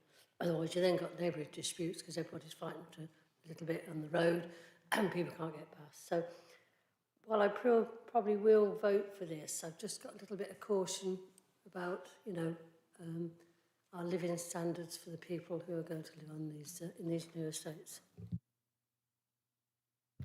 Thank you, Councillor. Councillor Hazelwood. Thank you. Thank you. So I strongly support the recommendation that officers be asked to increase housing densities wherever possible. If we've been asked to allocate significant areas of land for housing, including greenbelt land, then we have a responsibility to make the most efficient use of that land. Higher densities in the right locations are not about cramming people in, they're about creating places that work. They help make the best use of expensive infrastructure, such as schools, public transport, utilities, community facilities, and they create the critical mass needed to support local shops and services. And they make it far more likely that our aspiration for 20-minute communities becomes a reality rather than empty words in a planning document. So importantly, every additional home delivered on the most sustainable locations reduces pressure to release more marginal and less sustainable greenbelt sites elsewhere. So there's a housing crisis, and so we should be building more homes where infrastructure and services can support them, not simply consuming more land. I will therefore encourage officers not only to increase densities where possible, but to set minimum density expectations around transport hubs, local centres and the core areas of strategic housing allocations so that we genuinely build communities rather than more developer-led, low-density sprawl. And so for those reasons, I support this recommendation. Thank you, Councillor. Any further speakers? Oh, Councillor Cheever, sorry. Thank you, Chair. So yes, I think when I'm talking to people about increasing density, I do people come across as a little bit nervous, and I think that's probably for the reasons that you outlined, Councillor Falp. But I think it's about being clear about what we are saying and what we're not saying. So there are quite a lot of plans around the country that do set a minimum density, and that density is normally around the 40 mark, 40 dwellings per hectare. We're not proposing setting a minimum density apart from on one or two sites, and some of the sites that we're looking at are kind of significantly in the low 30s, and I do think we need to look at that. And then if you look at the near railway stations and transport hubs, maybe within a fixed distance, either 500 metres or a kilometre, we ought to be saying that a higher density is desirable and acceptable for the reasons that Councillor Hazelwood was saying. We desperately want to limit the number of green fields that we're releasing, and if we can increase density in a positive way, for people that live near railway stations, your young professionals, actually that can really work. And if you look at a site like SG08, I forget what it's meant to be called now, west of Warwick, we've got access to Warwick Parkway Station there, and yet at the moment, the plans that we're putting forward are not increasing the density near that. And that, if we can't do it there, which is a walk away from Sainsbury's and Warwick Town Centre and near Warwick Parkway Station, where can we do it? So we're missing opportunities at the moment. And then on the parking side of things, I think I've got situations in my ward at the moment where developers are willing to put in a car-free tenancy, they're willing to, we're within a few hundred metres of a train station, and yet they're still expected to be providing 2 spaces per property. And that's just ridiculous, and that's taking up room, and it's actually limiting the number of good properties we could get on there. So I do think there's room to tweak our parking requirements in those areas near railway stations and transport hubs. And again, just to think, so the government talks about 50 dwellings per hectare, at least near train stations. It's quite normal to have 70 or even above. What I want to make absolutely clear is we're not talking about, like, if you look at Coventry's local plan, they're into the hundreds in the city centre, which is your tower blocks, and we're absolutely not talking about that. We're talking about flexing the quantum from that low 30s sometimes up to that 40, and then near railway stations 50 or a bit higher. And I think if we can use that in combination with some of the other ways of getting more properties on sites in the way that we've been talking about, actually that can deliver a real win for us in terms of us being able to take 1 or 2 sites out. Thank you, Councillor. Councillor Day. I shan't repeat many of the good points just made by Councillor Chilvers because I entirely agree with them. I just would caution, as the officers have advised, that we still need to watch the soundness of the plan in the way the spatial strategy has come forward. So working within that, I would agree with the re-examination of the points, and particularly those sites that you refer to. Thank you. Councillor Hales. Thank you, Chair. I don't disagree in terms of what Councillor Day said or Councillor Chilvers. I suppose it's just a word of caution. I don't know when last time Councillor Chilvers got on a train, but by increasing the level of densities, trains that I've certainly been on haven't been available for seats or availability in terms of number of services there. So absolutely we're looking to increase the density in someone's, say, Warwick by the train station, but that isn't matched then by a national rail policy that actually is going to increase the number of carriages therein. So I don't disagree, Councillor Chilvers, in terms of what you're saying, but I just say in terms of the areas we're talking about in terms of the density, we also need to make sure that people want to live in those areas as well. It's about making sure that actually that we match that in terms of rather than saying actually in order to achieve an aim, we're trying to get that we increase density to a level, and I understand what you're saying about Coventry, just to make sure that actually that we make sure that we listen to officers' advice in terms of make sure that actually what we don't do is pack loads of people into an area and say, well, actually that's the area you've got because actually of the result of that. Thank you, Councillor. Councillor Chilvers. So I can't resist on coming back briefly on that. Again, we're not talking about packing loads and loads more people.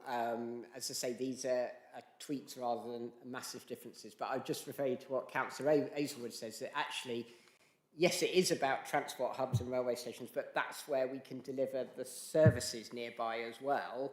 And so people can walk out their door and get to their GP surgery, get to the, their shops, and we're going to... And so I say it's part of that whole package that we're trying to deliver in those areas, in neighbourhood centres. Councillor Hales. Without wanting to come back and do a ding-dong, I don't disagree. I would also question in terms of try and get a GP appointment. Yeah, try and get access to that in terms of doing that. We're setting a plan here and we're setting an agenda here when actually there aren't GPs available for people to be able to go and see their GP. So we're going to create communities without the available facilities for those people to go and live in. So it'd be great for Sainsbury's and the shops in terms of doing that, but actually in terms of people living in those areas, they won't be getting trains because they'll be too busy. They won't be able to access GPs. Schools in terms of, again, without wanting to harp on about schools, but we look at schools in terms of placements there as well, in terms of doing that. That would be my only word of caution in terms of doing that. Great idea, but it's about ensuring that we deliver that with all the services that are essential for people to live in those areas. Otherwise, what we're doing is we're tweaking the densities and actually saying there isn't the availability for people to actually have really nice areas and facilities for people to live in. Thank you, Councillor. Councillor King. Thank you, Chair. Yeah, as to the point Councillor Hale's making, of course it's true, and we can't do anything about capacity of the railways. I had to sit on the floor of a railway carriage today coming into Leamington, and there's nothing we can do about that. However, paradoxically, the government has instructed in their NPVF instructions to, for encouraging us to concentrate development around rail stations. So make of that as you will. Councillor Phelps' points, I would, and I'm sure she agrees with these, we're asking developers to be smarter about parking, really. You don't have to look far from the local area to see how actually parking on new developments can be dealt with much, much smarter. Another point to make here is that if you look around any of our newer developments, a lot of the houses have a garage attached and a car packed outside, and very often the garage is used for storage. Now that has to be smarter thought through by developers. It doesn't make any sense. And third and final point I'd make on parking, also in some of our newer developments, no sooner are residents moving in than you can go down the smaller streets and see cars parked half on the pavement, half on the road, because there are too many cars for the number of houses. That's clumsy design, and it doesn't make for good community and road use where children could play on the road safely and all that kind of stuff. So we're trying to tackle all these points by talking much more constructively with developers. Thank you. Thank you, Councillor. Councillor Dixon. Thank you, Chair. Yes, I was interested to hear Councillor King's experience of trains. I recently had a train holiday with the other Councillor Dixon.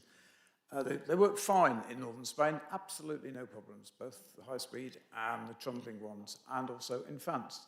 It was only when we got back to London it was cancelled, and the Elephant and Bear Line train was also cancelled. Coming back, the Elephant and Bear Line train has suffered ever since it was opened back in 2018. Councillor Hales makes a good point because concerns about density and infrastructure. We're asking residents to trust this plan that the infrastructure will be delivered. In Kenilworth, as Councillor Hales knows, we were promised new school facilities. They were delivered, but late, and not all the facilities were there. We were promised new swimming pools. They were delivered late and over budget. We've had new housing built without a spine road or safe crossing points. We've had new housing not built on empty old school sites. We've had new play areas in our green spaces, all delivered late. A cycle route, Kenilworth to Leamington, that's years behind schedule, and a bridge that's already more than 2 years late and likely to cost tens of millions of pounds. I know that's a county council issue, but we're asking residents to trust us on this. No wonder those who peddle division and terminological inexactitudes in this county are getting increased support. Thank you, Councillor. Any further speakers? Councillor Phillips. Thank you.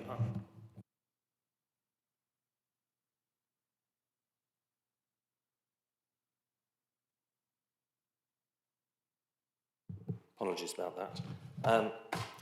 I'm just a bit concerned about the law of unintended consequences here on densification. So I'm a little bit reassured by what Councillor Chilvers has said.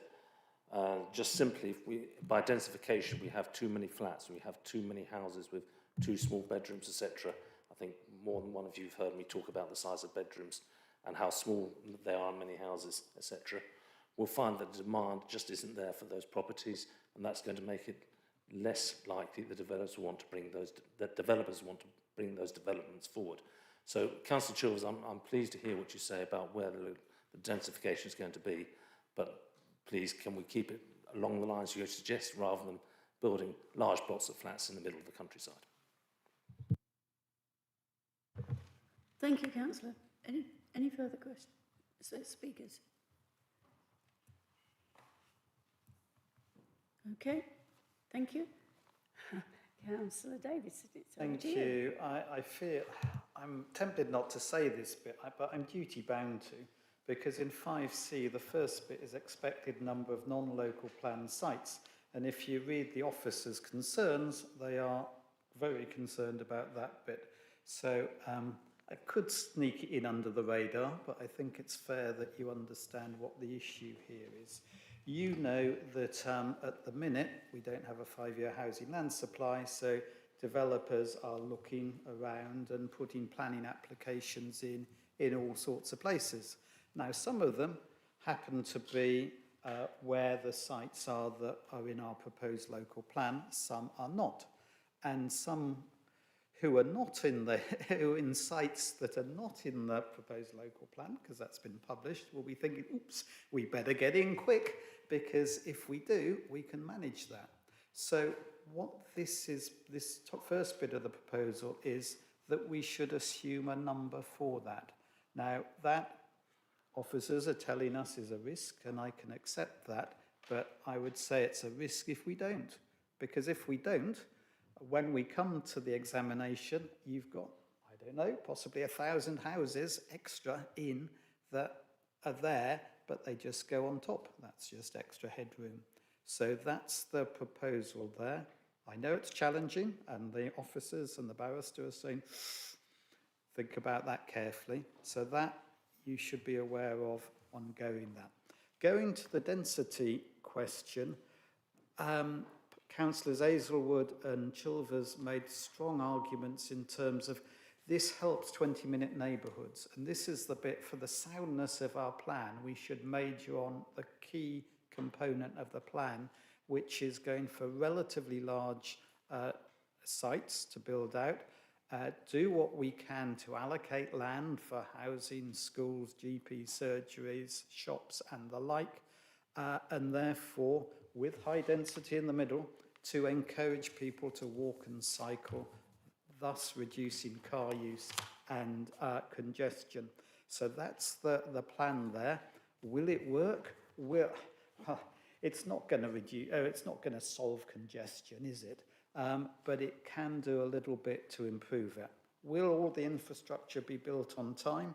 As Councillor Dixon says, past history would say no. Do we guarantee that? Of course we don't. We're not in charge of those things. But what we're doing is setting the conditions to mean there is a chance that it will happen. Thank you, Chair. Thank you, Councillor. We move to Councillor King. I've nothing more to say. Thank you, Chair. I offer this as written to Council. Thank you. We will now move to the vote. Those in favour?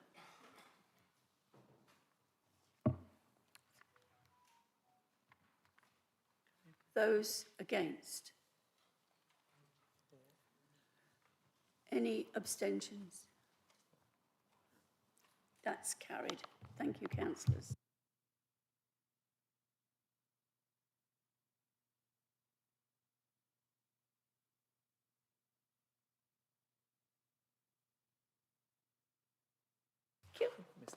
Thank you. Recommendation 5D. Oh, we've got a change. Proposing. Yes. Thank you. Second. You're overworked tonight, aren't you?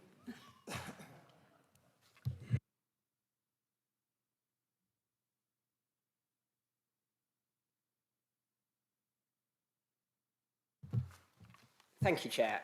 So I'll read this one out and then explain how it's got there. Reword in the main plan document all references to strategic transport assessment derived road schemes so that developers must contribute fully to the movement of people in line with the transport hierarchy, i.e. active travel followed by public transport and then car. So the strategic transport assessment is basically when we say to the County Council as the Transport Planning Authority, hey, we're being forced to build all these new houses, these are our proposed sites, please can you go and model what would happen in terms of transport when we create all those extra trips from all the extra people going to live in the area. And the county are meant to do that following their own transport hierarchy as laid out there, active travel first, public transport second, and then car third. They do a little bit of that, but actually nowhere near enough. And so what happens is that they put all the extra trips into their big model, and basically, because it's such a huge number of people going in, that their model collapses and they say there's traffic jams everywhere. And so then what they do is go, well, that's the worst case scenario. We may be able to do better on the active and public transport. For instance, they haven't yet modelled the bus route, which is the busiest in the county, down the A452 and the A46, from Leamington to University in Coventry, carries hundreds and hundreds and thousands, well, thousands, I think, of people every day in term time, and goes past some of our main strategic sites, but they haven't got as far as modelling how we could use that better yet. And they haven't got as far as modelling what would happen if we can do that 20-minute neighbourhood thing well on our sites. So there's some big holes there. So what's happened is say, well, yeah, we might be able to not build all, so basically they then say, right, well, we may have to build all of these massive extra road junction widenings, roundabout widenings, dual carriagewaying, things like the A452 off the A46. We may have to do that in a worst case scenario just because of the number of trips. But then what's happened is that may has then transferred into the infrastructure development plan and most importantly the local plan itself into expected. Developers are expected to contribute financially towards road widening, junction widening.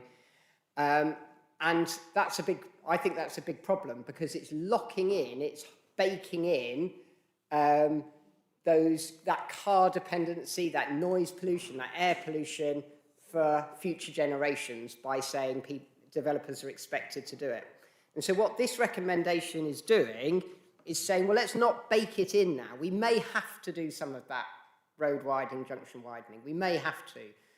But let's not bake it in at this point. Let's remove those direct references and instead put as strongly worded as we can that we do expect developers to fully contribute financially to the movement of people relative to the sites that they're building out. So we can still use that STA data and say we've got this number of people that we know are going to have to move to go from A to B to get from your housing site to employment and all those other journeys. But let's not absolutely stipulate that that's got to be dualling the A452 or whatever it may be. So that's the thinking behind this recommendation and look forward to your thoughts on it. Thank you, Councillor. Councillor King, are you reserving the right? Thank you, Chair. Yes, I am. Thank you. Do we have... Oh, we're fighting to get first. Councillor Kohler. Thank you. Can I just clarify to start with? When you say reword in the main plan document all references to STA-derived road schemes, does that mean removing the references to the STA-derived road schemes, or are you simply rewording them? So will it still say, for example, about dualling the A452 between the A46 and Berwick roundabout, or will that reference be removed from the main document? I think the wording that we have there is slightly ambiguous because it could say dual the A452 or other appropriate scheme. I would like to see them removed at least from the plan document into the infrastructure development plan because the infrastructure development plan is a live document. We can edit that on an ongoing basis.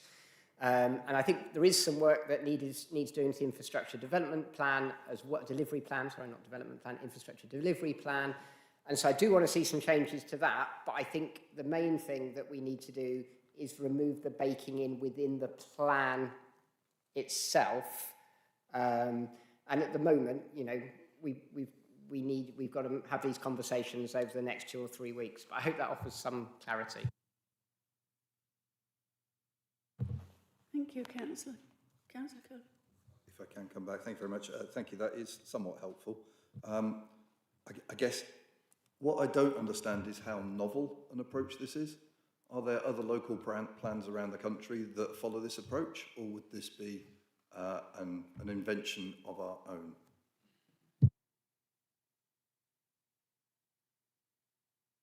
Councillor Day. The challenge is if there's been a weakness in the planning process so far, it's that we're not delivering the infrastructure early enough. Councillor Hales has made that very clear. And even just getting into Leamington tonight proved quite a challenge. On the road network as it is, we're expecting 1,000 new houses every year in Warwick District, if this, or thereabouts, if this plan is adopted, or even if it's not. And if it's not, we're not going to get the funded infrastructure. So one of the benefits of actually having a plan is to get this infrastructure funded, whether it's roads or active travel schemes, or heaven forbid, we might dual the railway line between Leamington and Coventry and take 6,000 students a day out of the buses on those busy lanes that they could be offered for other. So yeah, I'm up for being creative about it. But what I don't want to do is miss putting the spotlight on the infrastructure investment that we need. We've lived through, it was Councillor Alan Reid, actually, if I recall, that was very active in insisting on an infrastructure delivery plan in the last council, and when we quite clearly had underfunding for infrastructure, and that plan has been a living document. It has been terribly important to get the most out of the money we could get, and even to make arguments for forward funding schemes like Fusiliers Way. However, I am concerned in simply removing the references in the plan. I would like to look at the detail of this. I think if this recommendation was suggesting that we revisit the, in inverted commas, baking in of, as you described it, Councillor Chilvers, of road schemes, then I would be open to that, of course. But simply to put them out of the plan altogether, I think could be missing the whole purpose, you know, in supporting some of our spatial strategies and 20-minute neighbourhoods, etc. We don't want to face a situation which is already pretty acute on our roads, where people simply cannot get about, where the housing estates come, but because we've not got in the plan the necessary components for road or active travel, that we face even higher levels of disruption and congestion. And there is a good reason why I'm sure County has nominated certain pieces of infrastructure to be put in the plan. But just carte blanche, take them out, I think would be a mistake, and belittle the work that's already gone on over some months and years in trying to build up our spatial strategy. Thank you, Councillor. Councillor Phillips. Thank you. This feels to me like the Green Party wanting to feel warm and cuddly, but it's fiddling while Rome's burning, because that's actually what's making you feel warm at the moment. Just let me take an example. If you take out all references to Dark Lane in Hatton, for those of you who don't know Dark Lane, it's a single track, pretty well unmade, potholed road. That has got to handle 4,000 houses. So you take out the reference to Dark Lane, you've just totally shot the settlement in Hatton, because that is the main hub. So I think this is being far too prescriptive, far too directive, and indeed, I think it's true to say that county highways have not been developing this plan as one piece, doing it development by development. And some developments have not been fully assessed, and some have been. And I'm quoting, Councillor King here in reply to my question in council, I think it was in mid-April. So I think that one of the significant weaknesses of the plan is that the whole plan has not been looked at for road networks, and now we're proposing to take out any mention of road networks at all. I think you're heading down a road which is going to make this plan seem to the inspector completely unsound, because we've just buried our head in the sand that there will be a solution that will require fewer cars. In no way can I support this particular motion. I think, as I say, you're fiddling while Rome burns. Thank you, Councillor. Any further speakers? Councillor, but was that your hand? Yeah.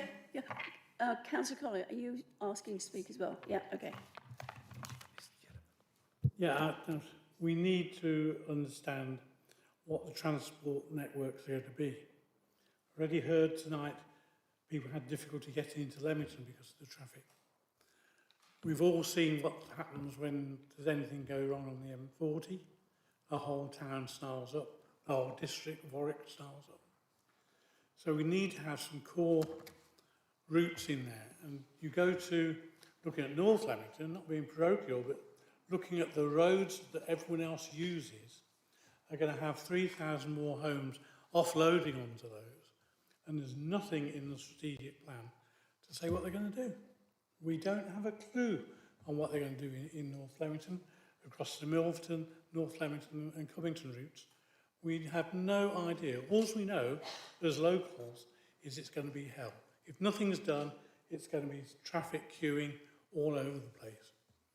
I mean, one of the ideas, traffic goes down, a lane comes out on Rugby Road, just up from the DIY merchants, to turn right to go to Warwick.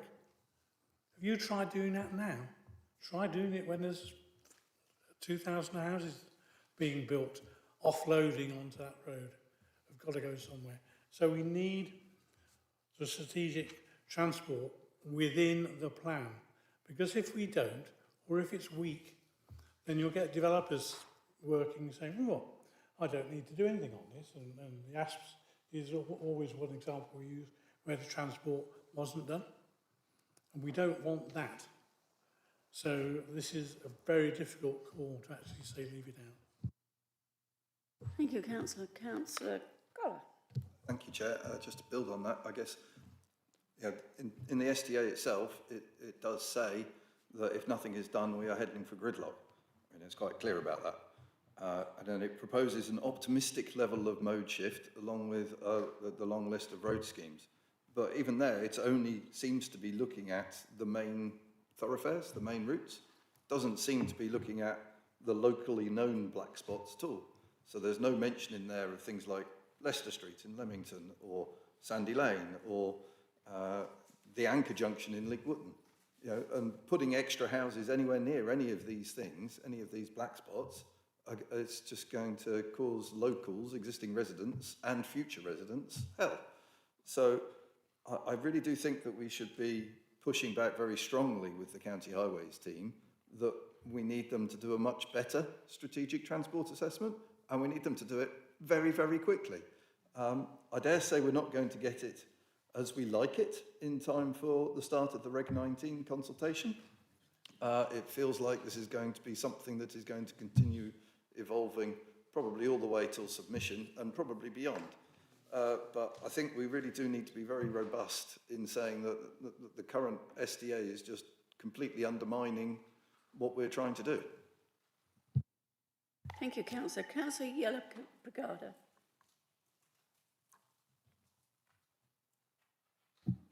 Thank you, Chair. I do understand the concerns raised regarding strategic transport. I can say from my own experience in my ward, Myton and Heathcote, where there wasn't a bus for years after people have moved in, and I had to make noise for the bus service to start. It is very important that the infrastructure is always in place, transport infrastructure, and also rest of the infrastructure. And I strongly feel that the developers must contribute fully to the movement of people, and in line with the transport hierarchy, active travel and public transport, rather than trying to see different ways how to reduce the car use. We have to also look into how to manage it as well. Now, what I would like to see is for us to put in some small changes into the policy to make sure not only the transport infrastructure is addressed, but also the broader infrastructure is also addressed. I'm looking at policy ID.2 development. Proposals must ensure that essential supporting infrastructure is delivered in a timely and proportionate manner, aligned with the phasing of development. I feel that planning permission should only be granted where it can be demonstrated that essential infrastructure will be available for early phases of occupation, and development will not result in unacceptable living conditions or safety issues for residents due to delayed infrastructure provision. Because again, this is just an example, but there are several councillors in the room who might have several other examples to quote. But then in the ward where I represent, Myton and Heathcote, there aren't street lights still years after people have moved in, and the footpaths and proper roads are missing. Proper active travel infrastructure is missing, so that needs to be addressed. What I would like to see is it has to be put into place in principle in the South Warwickshire local plan. I can understand that several issues that I've pointed out can be addressed during planning committee. However, I think timely delivery of infrastructure should be put into place as a principle in South Warwickshire local plan, and developers should pick up the bill and contribute fully to active travel and rest of the infrastructure. Thanks. Thank you, Councillor. Councillor Hales. Thank you, Chair, and I agree entirely with what Councillor Yellowgard just said. To start with, Councillor Chilvers at Warm and Cuddly, I'll make sure that Councillor Matetsky uses that at County Council when he speaks to you next in terms of doing that. I think when you say there's some work to do on the infrastructure plan, I think this to me is the biggest failure and the biggest concern for me at the moment. I know we've spoken around cars quite eloquently from Councillor Yellowgard. I know we've spoken about active travel as well. Trains as well. I mean, we have settlements here that are reliant in terms of train lines that have got to come in and be provisioned. And to me, there's any development there in terms of how it's going to come forward. So I think for me, this is the biggest piece in terms of where the plan at the moment, I really struggle to see in terms of how we can support it. And I agree entirely in terms of, I can't remember who said it about, it will come later down the piece. I think it's Councillor Bowe said it. But the problem is we're going to have to say to the residents, actually, you know, you're going to have to trust us. And the problem with this is actually, we come from the county whereby they haven't delivered on a number of schemes and a number of, as Councillor Dixon said earlier on, a number of basic infrastructures that you would expect, whether it be education, which obviously we can harp on about forever, but actually the road network, how people get around, is fundamental to it. So I agree entirely, but this to me is the biggest piece of the conundrum that actually, and the jigsaw, for your point there, that we need to get right, because I agree entirely in terms of what you just said. Thank you, Councillor. We've got Councillor Davidson. Thank you. Sorry, I pressed the wrong button here. I thought it might be worth me just saying, because I've struggled with this a bit, so and that's the difference between the strategic transport assessment, the infrastructure delivery or development plan, and the plan document that we're signing off.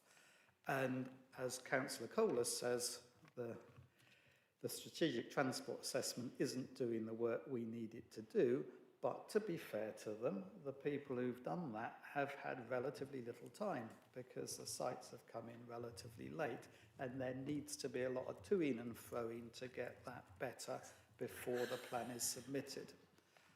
That is why Councillor Chilvers is using the word "don't bake in." So when we get to the plan itself, don't bake in which schemes that we think are essential. So of course, Councillor Phillips, there'll be road schemes, they're bound to be. But if we say they're all essential, then you've kind of tied your colours to the mast, and when the work's been improved, you'll find some are not. So that's what it's asking now. Let's keep it flexible. Of course, we need to ensure that there is movement and that it's appropriate and so on, but don't put those schemes in yet in the plan. Another bit I don't understand is how this impacts on viability. Because if you say all these are all essential, then you're knocking on to your viability. So again, let's not set things in stone that may well need to change before we actually submit the plan. Thank you, Councillor. Moving on to Councillor Bode. Thank you. Given the time of this evening, it's probably not a bad idea, because seems to be quite controversial, is we actually have an adjournment to come up with a solution that maybe we could agree to, at least give us an opportunity. I think we need that time to discuss. Councillor, you have read my mind. But I had that thought some time ago. The plan was that we finish this recommendation and then we would have a 15-minute break. Now, if you are not happy with that, you can go now. But I would rather finish this recommendation first, and then we can have a 15-minute break and we'll go back onto the other But that doesn't HGHI. solve the problem of getting a solution to this point. It needs potentially changing. I want to have a proper adjournment.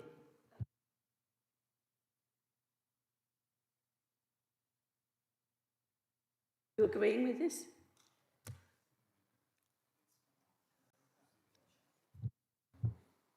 I'm happy. I would say, can I just briefly respond to the points, and then if you still want an adjournment, then yeah. So basically, I just want to make really, really clear that we are not. This amendment does not say we are letting the developers off the hook in any way. I'm suggesting we still use the modelling fully and use the strongest possible wording to ensure that developers have to fully financially contribute to transport infrastructure. It's just that we use wording which doesn't bake in exactly what those schemes are, but we use the infrastructure delivery projects to make sure they are listed. So yeah, I just wanted and I do think that's the balance, is that we want to keep the developer on the hook for their transport contributions without baking it in. And that's what this amendment tries to do. It is not, and in an ideal world, I would say, yeah, we'd be loads further on through this process of the transport assessment. And we would be able to say, oh, we definitely need this one, we definitely need this one, but the modelling says we might not need this one, but we're not in that place yet.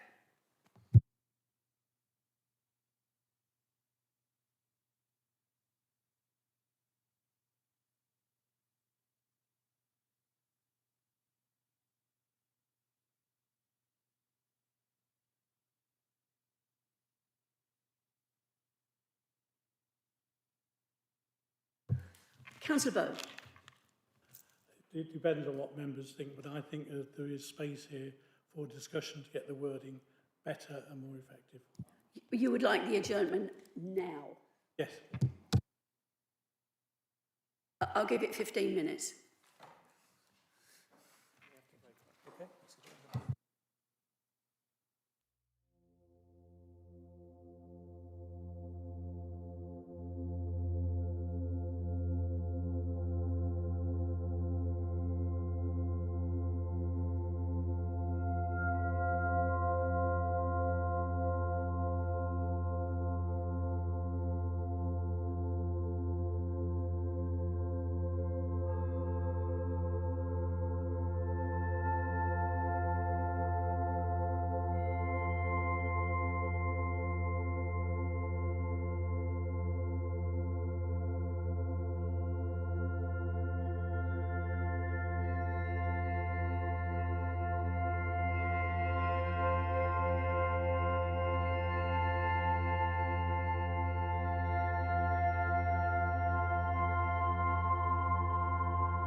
I understand that a decision has been made. This is a very big decision. Yeah, no laughing, because Councillor Bode is going to explain. Thank you. Actually, it's a bigger change than you think. Oh, really? Yes, because we need to delete the comma as well.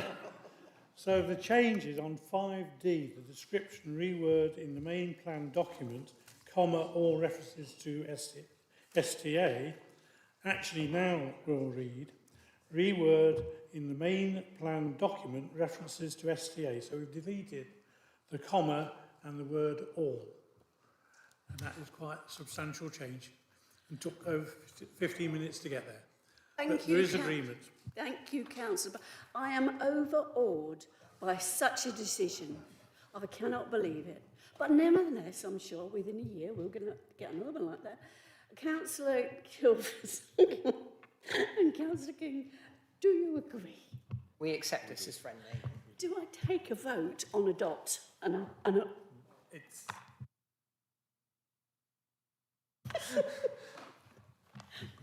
Do we have any speakers?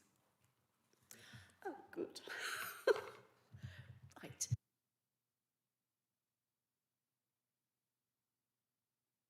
You've accepted the amendment, and before we had a recess, we had two more speakers. We had Councillor King and Councillor Dixon. You're not going to speak anymore. Oh, I'm so pleased. Would you like to? Nor am I, Chair. Oh, right. So we can now go to you. Are there any other speakers? Right. You could be sent out. Are you going to respond as the seconder? I have nothing further to add, and I'm grateful that we could, as a cross-party group, come to an agreement on this change. And as it is, I offer this to the council as it stands. Thank you, including the amendment. Thank you. Oh, no. Councillor Phil. Point of order, it was not a cross-party decision because the Britain Residents Association were not represented.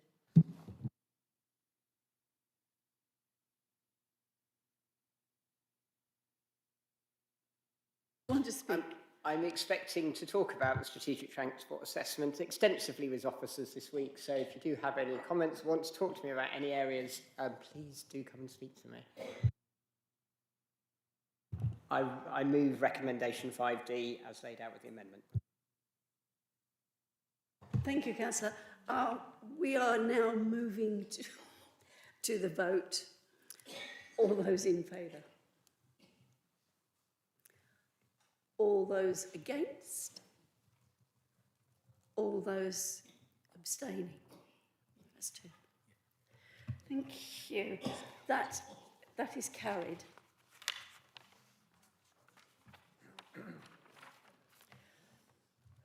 Okay, moving on. This is recommendation 5, E, G and H. I have you in mind. No, I'm talking to Councillor Yalapagrada, so it's okay. We're moving on. Now you can put your hand up. Proposer and seconder. Yeah.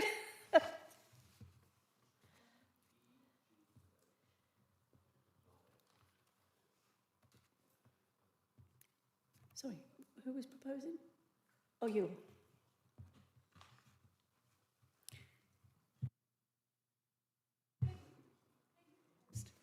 Right, thank you. Sorry, this is, first of all, this is a bit of a tribute to ONS, in particular Councillor Milton last week.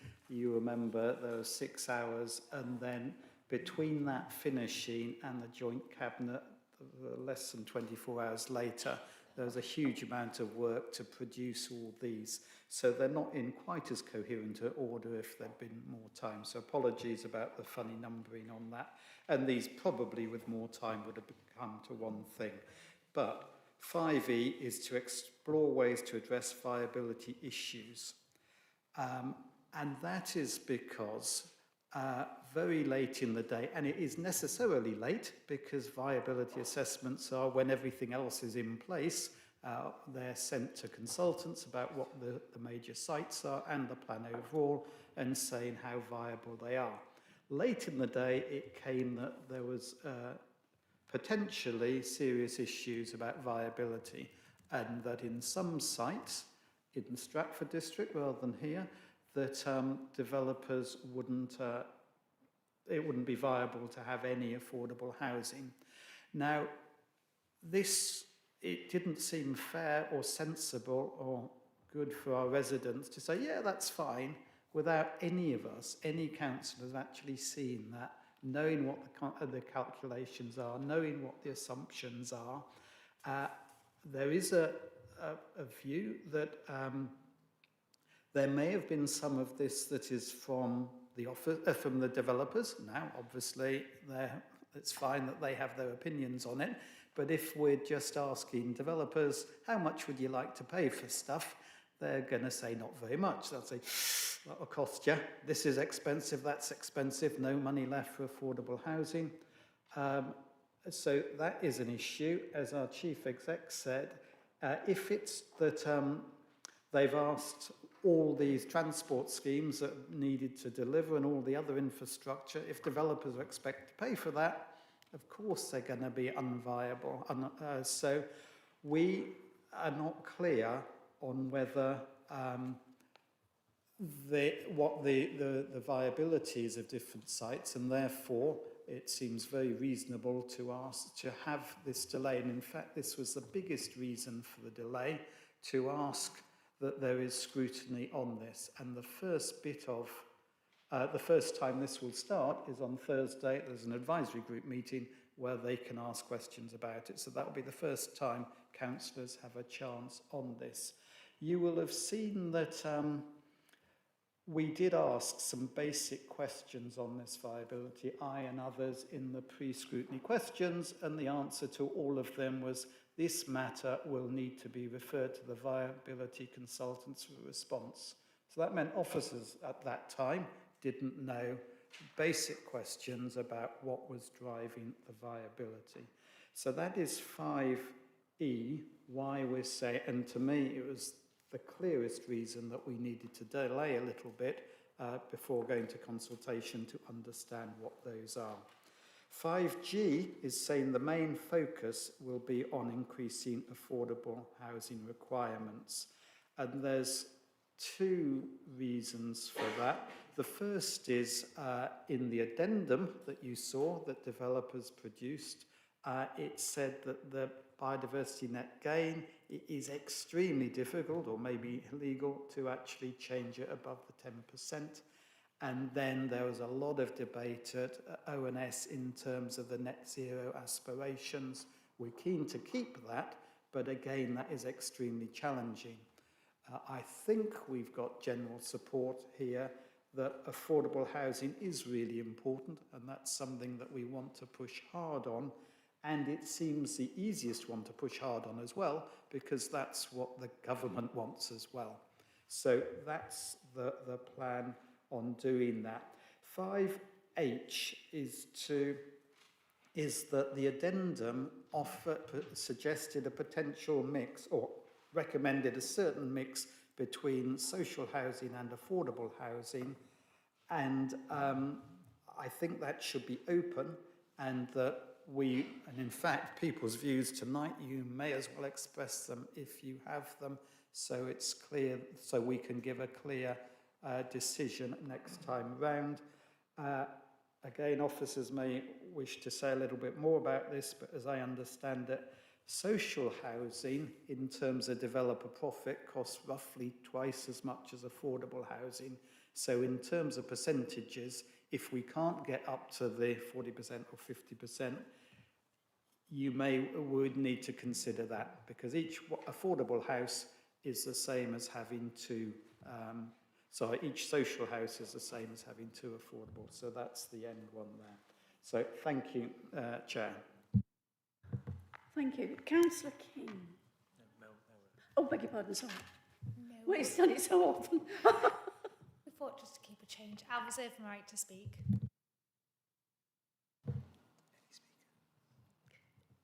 Do we have any? Oh, Councillor Sinnott. Councillor Sinnott.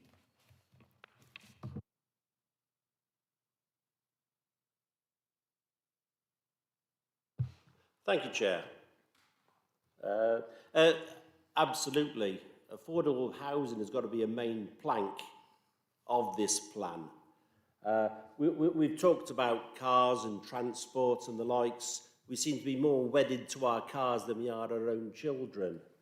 Who are the next generation? How did they get on the housing ladder? Do they live locally? Or are they sent to Coventry? We need to invest time and energy into affordable housing.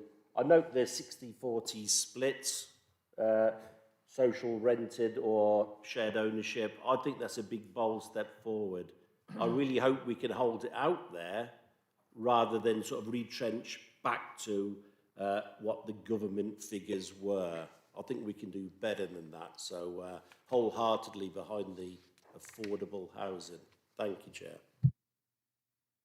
Thank you, Councillor. Councillor Tangri. Thank you, Chair. I have main concern about the viability, and I do not believe members have yet had a proper opportunity to scrutinize the viability evidence that underpins the plan. Viability is not a technical side issue, and it sits at the heart of decision on affordable housing, infrastructure delivery, and the selection of strategic sites. Yet councils are being asked to make significant planning decisions without having seen the detailed viability assumption fully examined in the public. My concern is there is an inconsistency between statements that developers will not be expected to fund all infrastructure costs and the viability conclusion that have informed affordable housing levels and site allocations. If the underlying assumptions are incorrect, then the plan may be underestimating what some sites can deliver in terms of affordable housing and infrastructure contribution. So before Reg 19, I believe members should have complete confidence that the viability evidence is robust, transparent, and based on realistic funding assumptions. Taking additional time now to test that evidence properly is preferable to discovering problems later in the examination process. Thank you. Thank you, Councillor. Councillor Hazelwood. Thank you. So I want to speak briefly regarding viability issues and further discussions with the viability consultants. So I think the first thing to note, as has been said before, that as a council we don't have sight of the viability report that highlights the so-called viability issues. We don't really know what viability concerns have been raised, although I have no doubt they exist, perhaps for reasons many of us have highlighted this evening, including our two public speakers. Much of the feedback that I have received from constituents has been about the lack of clear infrastructure proposals to support the large allocations of land for housing. People are concerned about the viability of large housing proposals in the Greenbelt and see this as a recipe for larger school classes, worsening local amenity and further congestion on the road network. Councillor Dixon talked earlier about people trusting us regarding infrastructure. As it's the promise of infrastructure that can make locations appear viable to developers and more acceptable to residents where they add local amenity. However, without having cited the viability report and with so much other detail and evidence being disclosed very, very late in the process, such as the Greybuilt report, do people feel they can trust us or trust in the process to come up with sensible local decisions? So whilst it seems entirely plausible that as a next step, some councillors meet with some officers and consultants to discuss a viability report that we haven't seen, I would welcome a less secretive process, one less weighted towards sustaining developer profits, and one with more local engagement with our communities. And for those reasons, I will be abstaining on this vote. Thank you, Councillor. Councillor Armstrong. Thank you, Chair. I'd just like to say that when exploring ways to address the viability issues, attention should particularly be paid to assumptions in this report around landowner premiums that we've taken and how we've built all that in. Because if the trade-off here turns out to be that we're trying to reduce affordable housing while blandly accepting whatever landowner profits have been submitted, and I suspect that that might be the case, and I need to look at the report and see it, then I would not be able to support that, frankly. I think that would be unacceptable.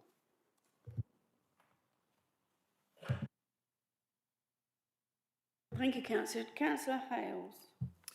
Thank you, Chair. Probably a couple of points from me on this one. Number one, I think we have to, with this plan coming forward, we have to accept the developers there to make profits. They are there, you know, to build the houses that we're not there to do. So I think, you know, sometimes the attacks on developers about these profits that they're going to make, well, they're a business there to in essence, make the houses that the government are saying they've got to be produced. So I appreciate what Councillor Hazel was saying, but probably just to temper that a little bit. I think the key thing for me, as Councillor Hazelwood said quite rightly here, and Councillor Tangri, this to me is the key part. The viability statement that we haven't seen needs to be released. And not to councillors, but to everyone, because actually this is the bit that actually underpins everything in terms of what this council is doing and where the local plan is. Because there is a feeling from residents and from parish councils that is being withheld from them. And there may be very valid reasons why that is the case. But at the moment, when I go to parish councils or I speak to residents, this is the big issue in terms of why, you know, why these sites have been selected, what's the viability behind it, and whether it be around schools, which I could wax local for the rest of this evening, or infrastructure. That's the thing for me. What's the viability on those sites? So concur what Councillor Hazelwood said, and also Councillor Tangri as well. Councillor Bode. Thank you. On viability, which is what we seem to be hung up on, is how does a viability test get done before you've got a developer in place? I'm sure we haven't got developers for every site. So there must be some calculation that's done. That then gives us potential problems that you get a developer on board, once we've got the plan in place, say, oh, I can't do it for that, viability, and then goes through another viability assessment, which as a council we would check, which could prove the case that the viability assessment original wasn't that valid because the world's moved on. You know, they're already talking about materials having gone up a lot. So viability is only at a point in time. And that's the concern that we're then negotiating on, viability or not. Because probably in 2 years' time, it's not viable. And it's how do we get better at that viability of actually getting the numbers right and guaranteeing if a site comes up with us as being viable, how do we hold it to continue to be viable for when the developer comes round? You, Councillor. Councillor Phelps. Can I just point out some people in this room have seen the viability assessment, haven't we, Councillor King? Very late in the day. And have we really scrutinised it? No. But the advisory group have seen it. So you can't say councillors have not seen it because some of us have. Said not in depth. I think we need to go a lot more into it. And I've got no strong feeling whether all councillors should see it or not. I'm sure there's some reasons we've got to be a bit careful legally, but we can look into that. But everybody on the advisory group in this room has seen it. Thank you, Councillor. Councillor Phillips. Thank you, and thank you, Councillor Falk, for that clarification. But I also want to agree with Councillor Hales, Tangri and Hazelwood. I think all councillors should see this viability assessment. It's important that our residents know that the councillors have seen it. Ideally, this should be in public. I completely agree with Councillor Hales' comments. Councillor Davison did ask whether there was any particular concerns, and I'm going to make a very specific comment, which I've seen several times in planning, and Councillor Bode is far more experienced than I am. There's, in the housing mix, there's very little mention anywhere in the plan about bungalows, which are an increasingly large requirement as the population ages.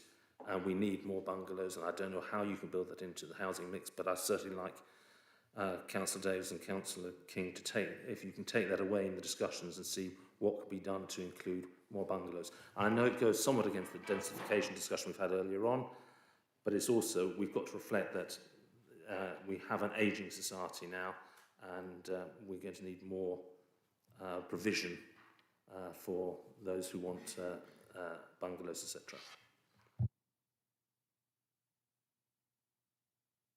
Thank you, Councillor. Mr. Clark, sorry about this. Clearly there is some concern about what's in the viability studies. Can you tell us what the timescale is for the rest of the council seeing it? Yes, obviously the intention would be to have the viability assessment completed and in the public domain in time for you to make your decision, well, when this council was to reconvene to decide on taking the plan forward, if indeed that's what you agree tonight. Our usual process for any piece of technical evidence is that the filter, the sense check of that technical evidence is the advisory group. And in fact, we've got a meeting in the diary for this Thursday. And in fact, just this afternoon, you won't have had a chance to read it yet, I'm sure, but there is a copy of the full draft viability assessment with all the advisory group members now for you to have a look at, and we'll be doing that.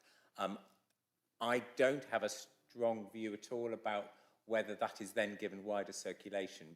I think the point I would make is we have to do a lot of work in a very short space of time, and trusting the advisory group to ask the questions to make sure that it's a robust viability assessment, recognising all the points that have been made, including the point that I think Councillor Bode made, that this is just a piece of work done at a point in time and we don't have developers lined up. I mean, all of those questions, and Councillor Bode's obviously on the advisory group, so we'll take those away and we can ask all of those questions, and we'll be looking to conclude this as an important but just another piece of evidence for the local plan as soon as we can. Thank you, Mr. Clark. So I'm going to say you will get the evidence as soon as possible. Does that satisfy all the councillors? Well, it's all quiet, so I assume yes.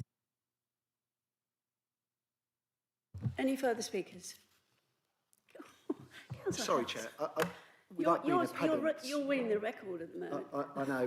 Without being a pedant, as soon as possible, I just think you need to be aware that obviously papers came forward to ONS that Councillor Milton quite rightly raised in terms of the time for councillors to be able to read those and be able to digest them.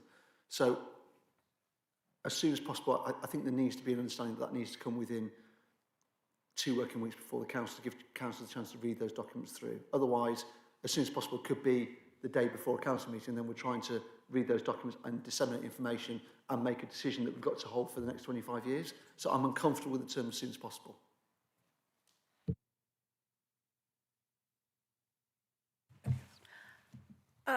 I don't know what to say. I'm going to have to turn to you again, Mr. Clark. This is as soon as possible is not on. Yes, I mean, obviously, the issues with the viability appraisal came to us very late in the day, and as Councillor Davison says, you know, there are reasons for that. The advantage of the slight delay that is being proposed in the approach tonight will allow the viability assessment to be concluded in good time ahead of you making a substantive decision on the local plan. Is that helpful enough for now? I mean, we will work to get the viability assessment concluded as much as possible, depending on the level of challenge the consultants get from the advisory group and the amount of work, and then the need for further review following that challenge. I can't say exactly when the report is being done.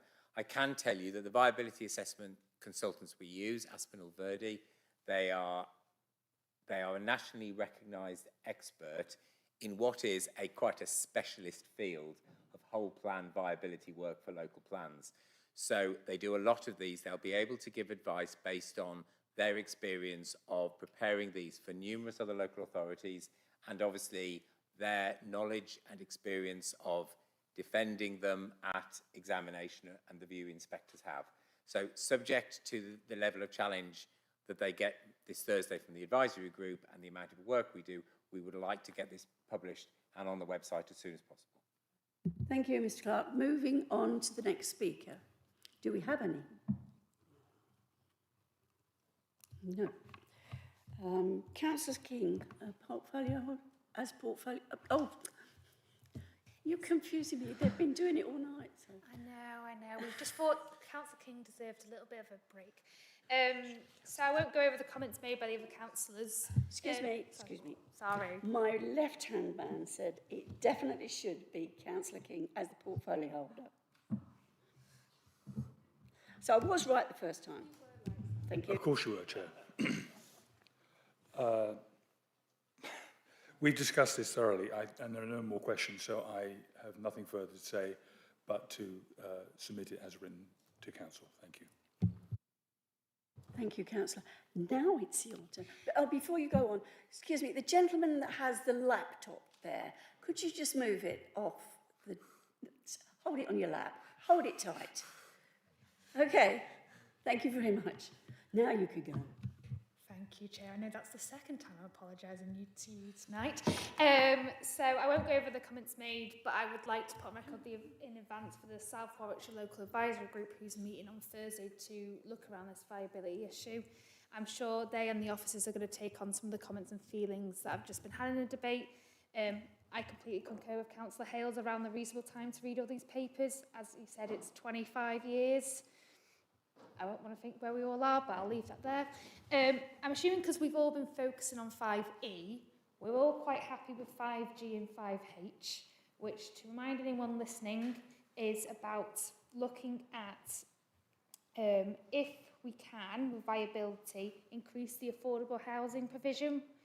So I think we can all agree on that. There's so many people across the district who's trying to find affordable housing. So if we have the evidence, we need to seek that benefit now.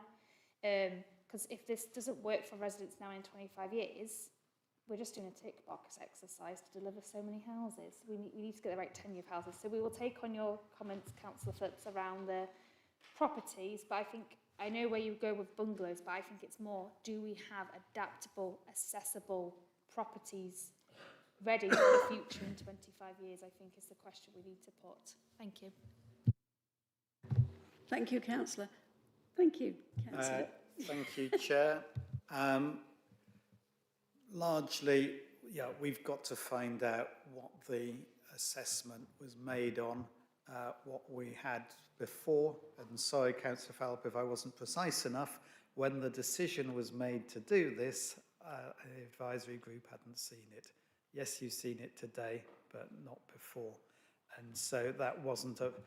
So some people seen it a couple of hours before this meeting is not a way that we could make a decision on that. The bit about lack of secrecy, being less secretive, as is said by Phil Clark, that if it was public domain now and then we have another version and then another version, it just gets incredibly messy and complex. So we have to be happy with it when it goes public.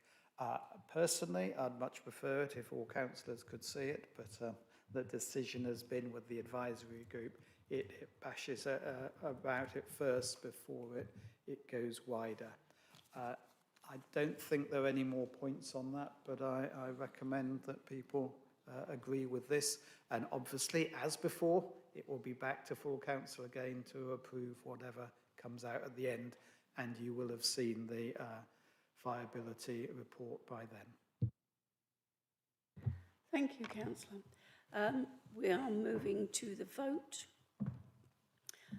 All those in favour?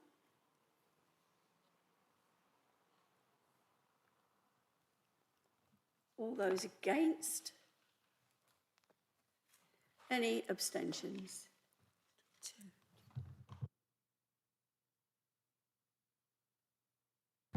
Moving on to recommendation 5F and 5I. Do I have... No, they should be separate, sorry. Oh, it's his mistake. Definitely. 5F. Just cross it out. That's a proposal. Of course. Of course. Thank you, Chair. So this is to change the section on heritage assets to reflect the priority that needs to be given to tackle the climate emergency by reducing heating bills.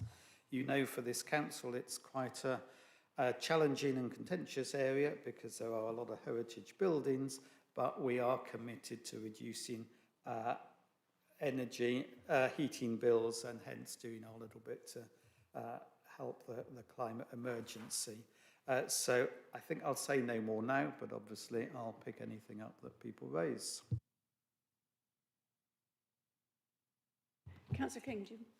I'll just make a couple of points. I think I've made my position on this very clear, and I think it's no longer appropriate for us as a planning authority to actually prevent people in listed buildings, owners and dwellers in listed buildings, to make the most straightforward changes to their homes to make them more energy efficient. We're preventing it at the moment, and we should stop doing that as much as we can. Thank you. Thank you. Councillor.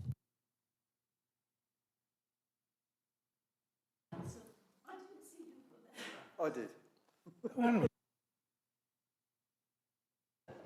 Just as a point of order, I suppose, as much as anything else, given the belated declarations that have come when similar discussions have taken place, should the portfolio holder made a declaration of interest?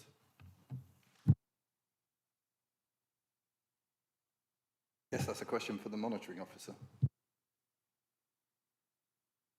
Through you, Chair. Apologies. I was playing spot. The councillor had indicated at that moment in time as well. So the question is regarding Councillor King, because for everybody's clarity, Councillor King does live in a listed building. That's quite clear. At this moment in time, we're talking about theoretical policy coming through for review. So it is one of those ones which is on the borderline. It doesn't directly affect him at the moment, but it's one to be mindful of when we come back. And you've also got that as an example. There are bits where Councillor King has not been directly involved in policy. Councillor Davison has stepped in as well on those areas.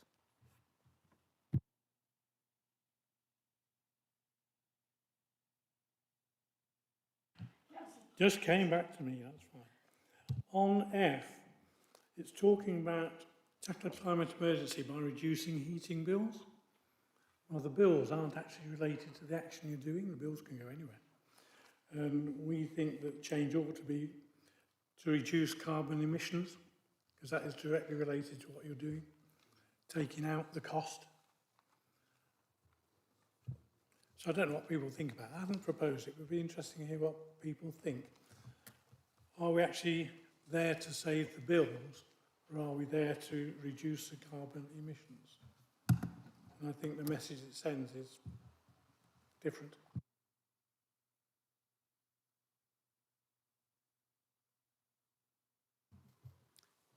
Did you want to respond to? I thought it might be appropriate just to respond Yeah. straight away.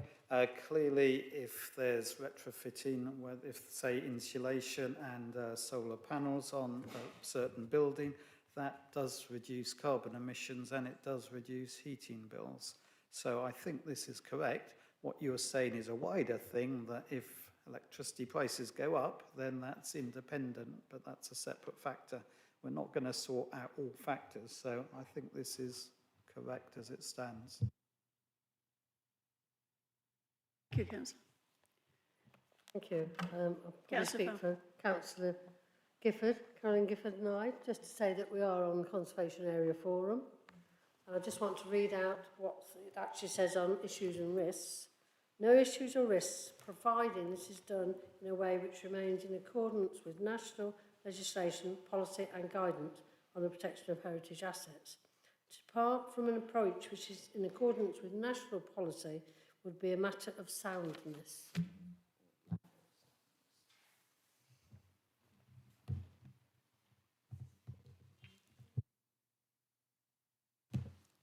Did you want to say anything else, Councillor? No, I just wanted to point that out. Okay. We have Councillor Luckhurst. Thank you, Chair. I was trying to pull up the quote from former member Councillor John Cook, when asked about this 2022. Subsequently sent an email saying defending the status quo is becoming intolerable. I assume he didn't mean the bans, so I welcome this hopefully being addressed in the near future. So. Thank you, Councillor. Councillor Margrave. Thank you. I'd support Councillor Bode's suggestion of changing the words there to perhaps by reducing energy consumption or words along that line, because it isn't strictly about the bills. and taking into account Councillor Phelps' comments about sticking within national policies. Thank you, Councillor. Councillor Dixon. Thank you, Chair. Very small point, but could Councillor King please clarify that the definition of heritage assets is not just listed buildings, but also those in conservation areas too? Happy to confirm that, yes. Thank you, Councillor. Any further speakers? Councillor Collar. Thank you, Chair. Just one more time on this, reducing heating bills.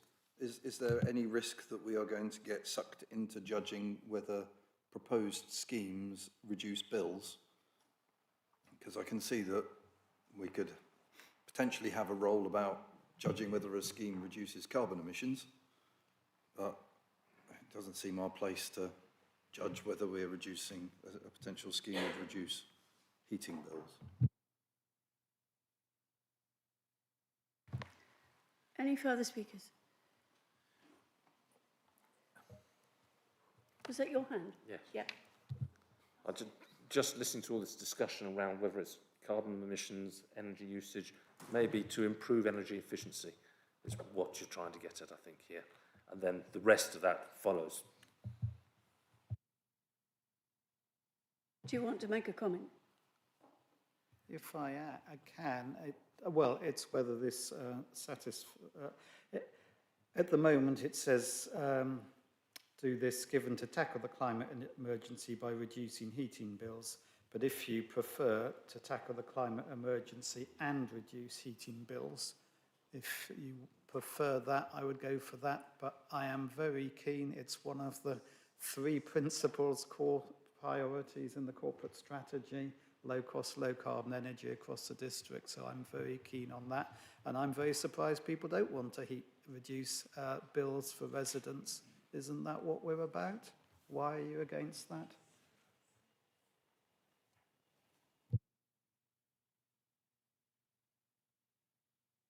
Councillor Margrave. Can I just come back on that point? I think everyone is wanting to reduce energy bills, but the key point is you can't really directly affect that, because it's all down to whatever is affecting the price of the energy. It's reducing the energy consumption, which indirectly will or may even just stop energy bills increasing. It's about, you know, the climate and the energy consumption, I think, is more relevant.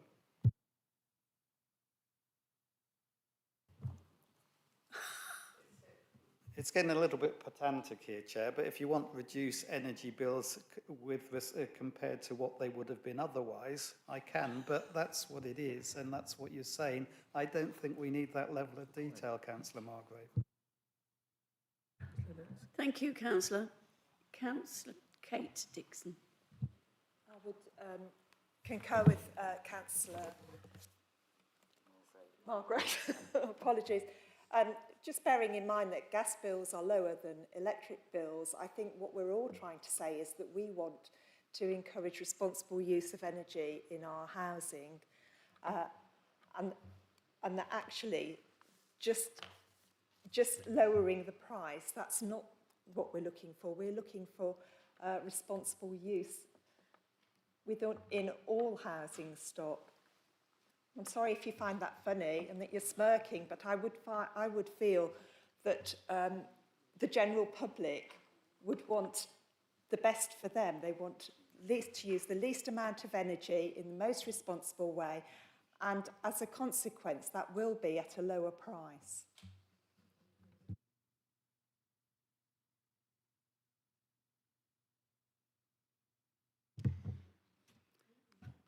It only needs a proposal from somebody. Thank you.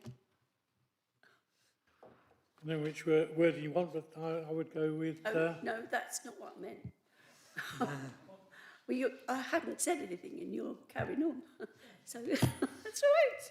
Did you want to respond? If it's quick, then we close this one. Yes, my apologies, Councillor Kay Dixon. The issue is that we're moving quite a long way from the heritage assets that we're talking about. Clearly, we're all passionate across the piece on this.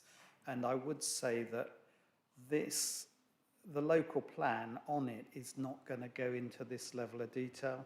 And to be honest, the wording on this, although important, is not what will get reflected in it. So if you did read the original the heritage asset section, which I think was section 8 of the plan, it didn't come out in the same way that the emerging NPPF does in terms of balancing the two, the need to conserve our heritage and to balance that with the climate it says enable energy efficiency and low carbon heating measures to be employed. I guess you could use the NPPF language if you preferred. So that's, sorry, apologies for my expression, but what you're saying is serious, but I'm not sure it's entirely relevant to the heritage assets. Thank you, Councillor. I think we've gone round and round with this one, so thank you for your answers. If we can actually move on to the vote now.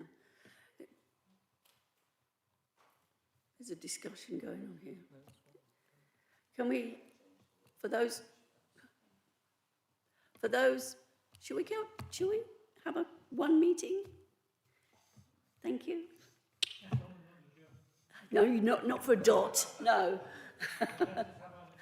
We're going to the vote. All those in favour? All those against?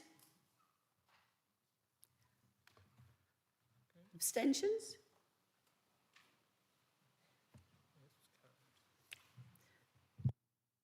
Thank you, that's carried. Now, we're going to recommendation 5I.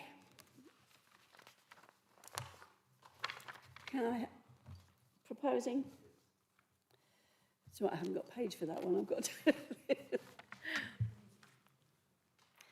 Councillor King.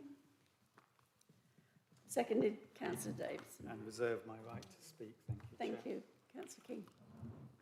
This is to recommend the changes set out in paragraph 3.9 of the addendum in respect of changes to biodiversity net gain targets these targets are agreed.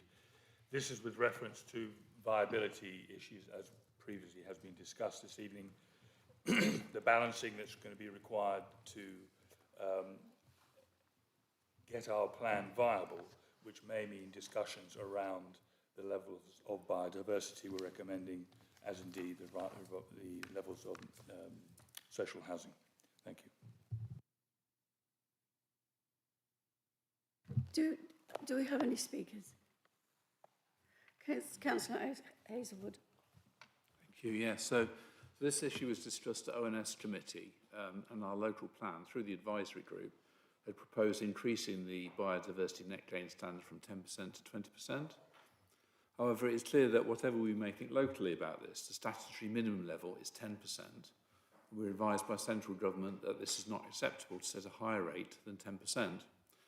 So this is in effect no longer a local choice and one set by central government. Reluctantly, therefore, we had to accept this and accepted that the 20% proposal should be withdrawn and agree the changes set out in paragraph 3.9 of the addendum. Thank you, Councillor. Any further speakers? No? You? No? Councillor Hazelwood has summarised it very well. Don't want to do it, but I don't think we have any choice.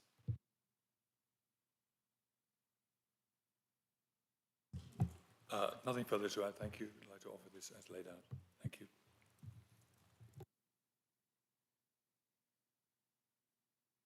That was quick. We move to the vote. All those in favour? All those against?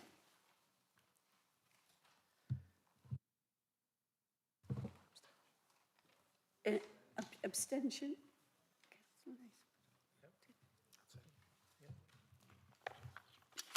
No, it isn't actually it. We have another surprise from Councillor Yellow-Garda. Now, she wants to make a recommendation, I understand. This we are calling 5J. Would you like to outline what you have to say? Thank you, Chair. I know we've had a very long evening. Everyone's looking tired. I don't want to add on to the discussion.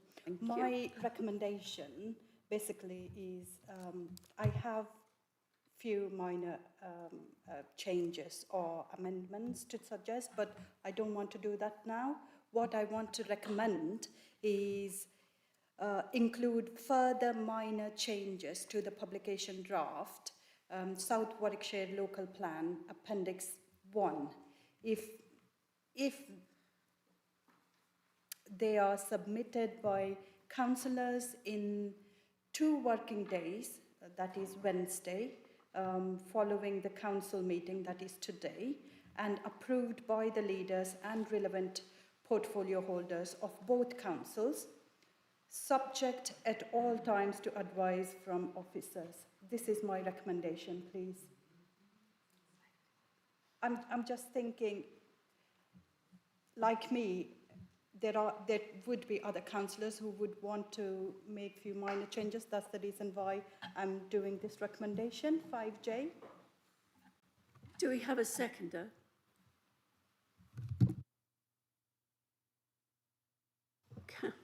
Councillor Dickens, sorry, I'm losing the plot here. Davidson. Yes, I'd like to second. I think actually, as we've suspended what's it orders, I can speak twice anyway. So 2 bits. One is our monitoring officer wants to be precise on the timing. So if he is able to do that now, that would be helpful. Through you, Chair, I think just for clarity of members, when we're saying 2 working days of the close of council, tomorrow is 1 working day, 2nd working day is Wednesday, so it's kind of close of business on Wednesday at sort of 5:15. Okay, so that would be for this. The second bit on clarity on this is not to bring up huge numbers of new things, but there are an enormous number of Q&A from scrutiny, some of which I think officers were saying fine to. And it's just having clarity. If there's something in those that you say, I want to change, then it's you need to get them to officers by Wednesday. So that is a deadline. There's no more after that if there are little changes to the plan. That's the proposal. Thank you, Councillor. Councillor Dickinson. Thank you, Chair. My concern I have with this is there are a number of councillors who are not here tonight and will still not even be in the country by the end of Wednesday. I don't see how, I think if we're going to make changes to the plan, it should be for all councillors to have the ability to do that.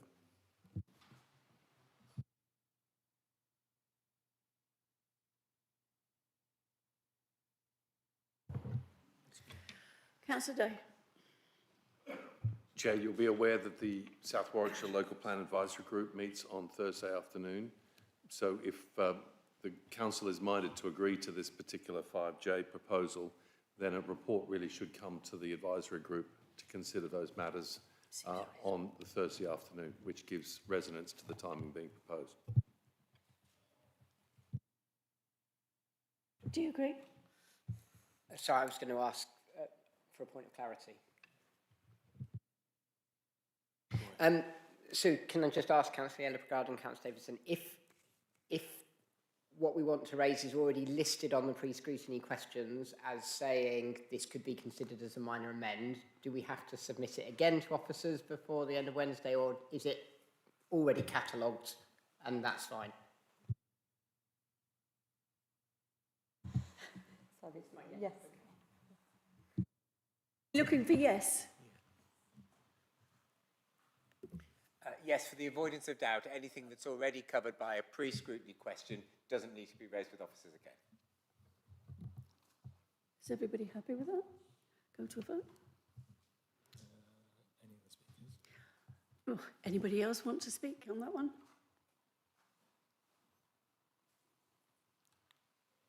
No? Dave? No, Davison. Dave? No?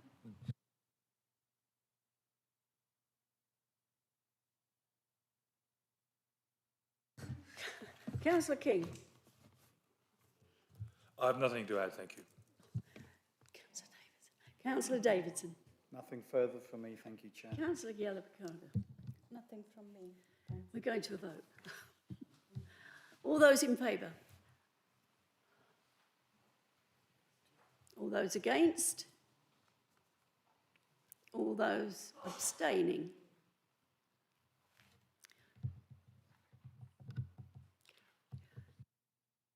That's carried, thank you.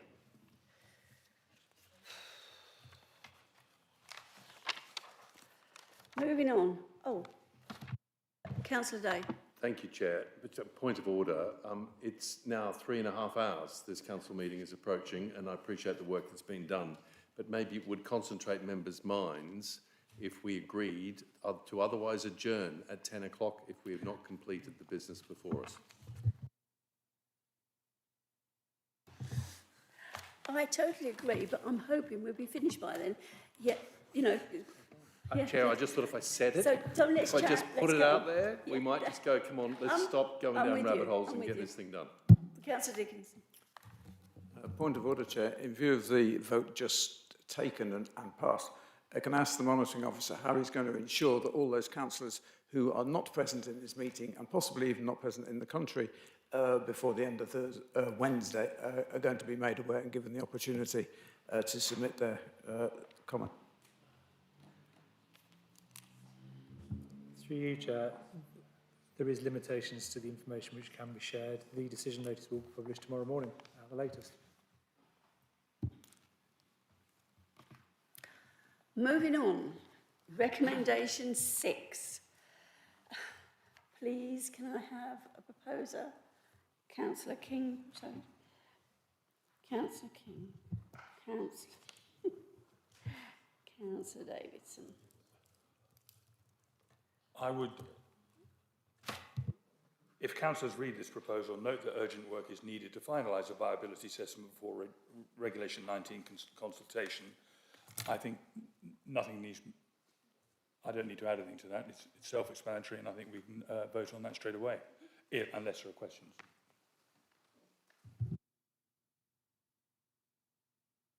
Councillor Davidson. Nothing for me at the moment. Any other speakers? Are there any speakers? Thank you. We will move to the vote. I haven't said it yet, Councillor Hales. All those in favour?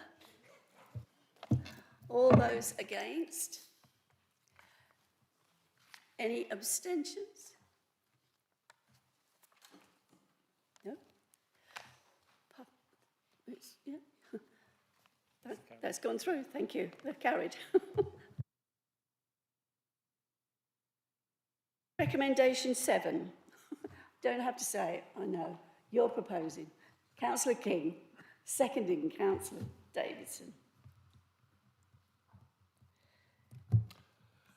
The recommendations note that all the above recommendations need to be agreed by both councils in order for the South Warwickshire local plan to progress to a publication Regulation 19 consultation.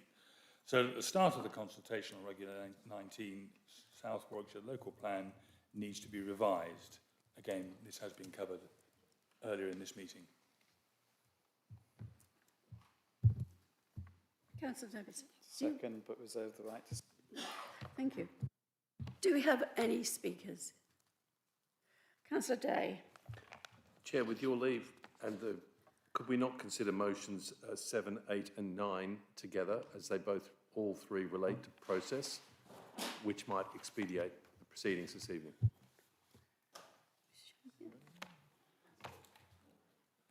Can I just go to the leader and the seconder? Are you happy to do that? Happy with that, yes, thank you. You don't have to look so pleased.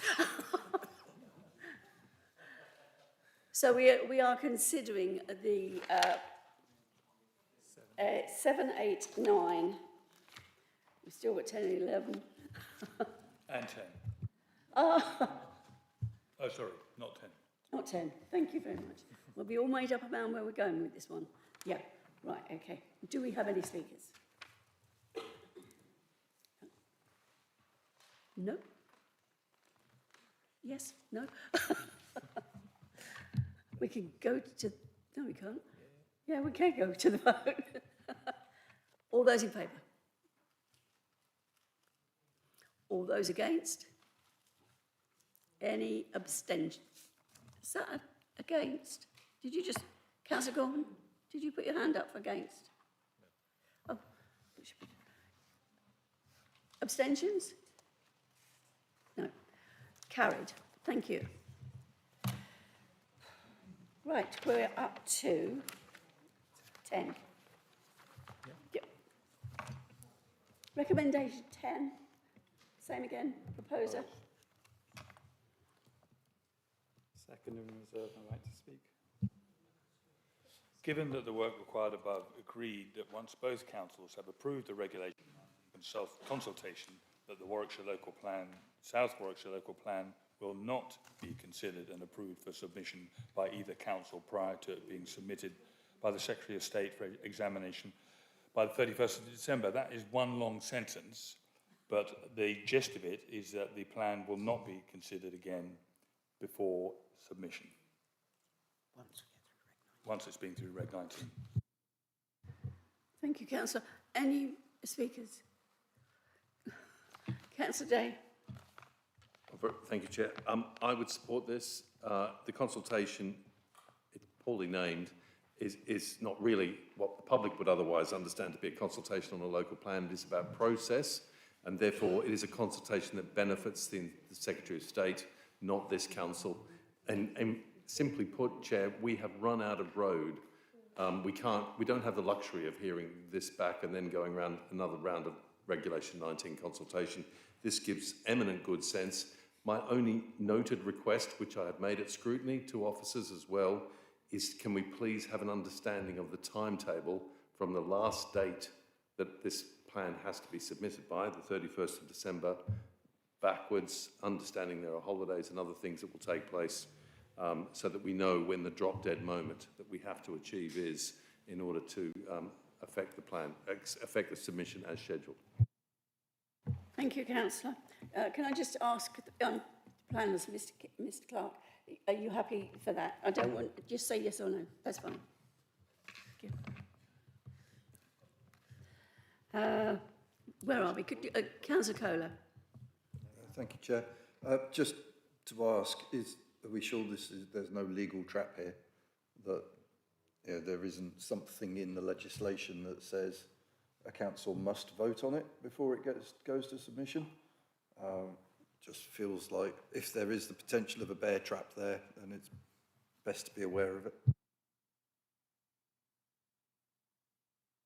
I'm going to pass that over to my left-hand man here. Through you, Chair, we will double check that, but we are aware of other authorities have used this approach. Councillor Armstrong. Thank you, Chair. I'd just like to request that we get some clarity on who will see the final plan before it gets submitted. Well, the whole council won't be approving it, right? So the advisory group, is that what's listed? Is that?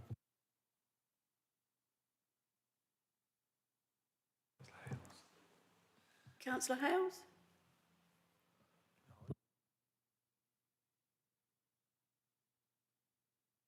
Was a request for some clarification, Chair. This was the formal bit, as Councillor Day says, we're running out of road. So it felt more important to have an extra council now before we submit the consultation than afterwards, where we can do very little. The original wording beforehand was that minor amendments are done in consultation with leaders and portfolio holders of both councils. My recommendation, and unless officers object now, I think this is what will happen. For the next council, when it goes forwards, it will have that wording. This is the plan, but minor amendments before submission can be done. That the way we do it here is it's with consultation with the group leaders. That will be informal, but both of us, Councillor King and myself, are agreeing that we will do that, so you will see that. I'm also just saying here, unless officers disagree, that the advisory group will see it as well. They must do. That's the whole point of them working through it. They'll be less intense after Reg 19's gone live, but that's their job to check the tidying up goes on. Thank you, Councillor. Councillor Hales. Thank you, Chair, and thank you for that clarity, Councillor Davison. I suppose my query is not actually as a council, but what's the process for parish councils or individuals to make representations during that Reg 19? Is that being covered, or have I missed that?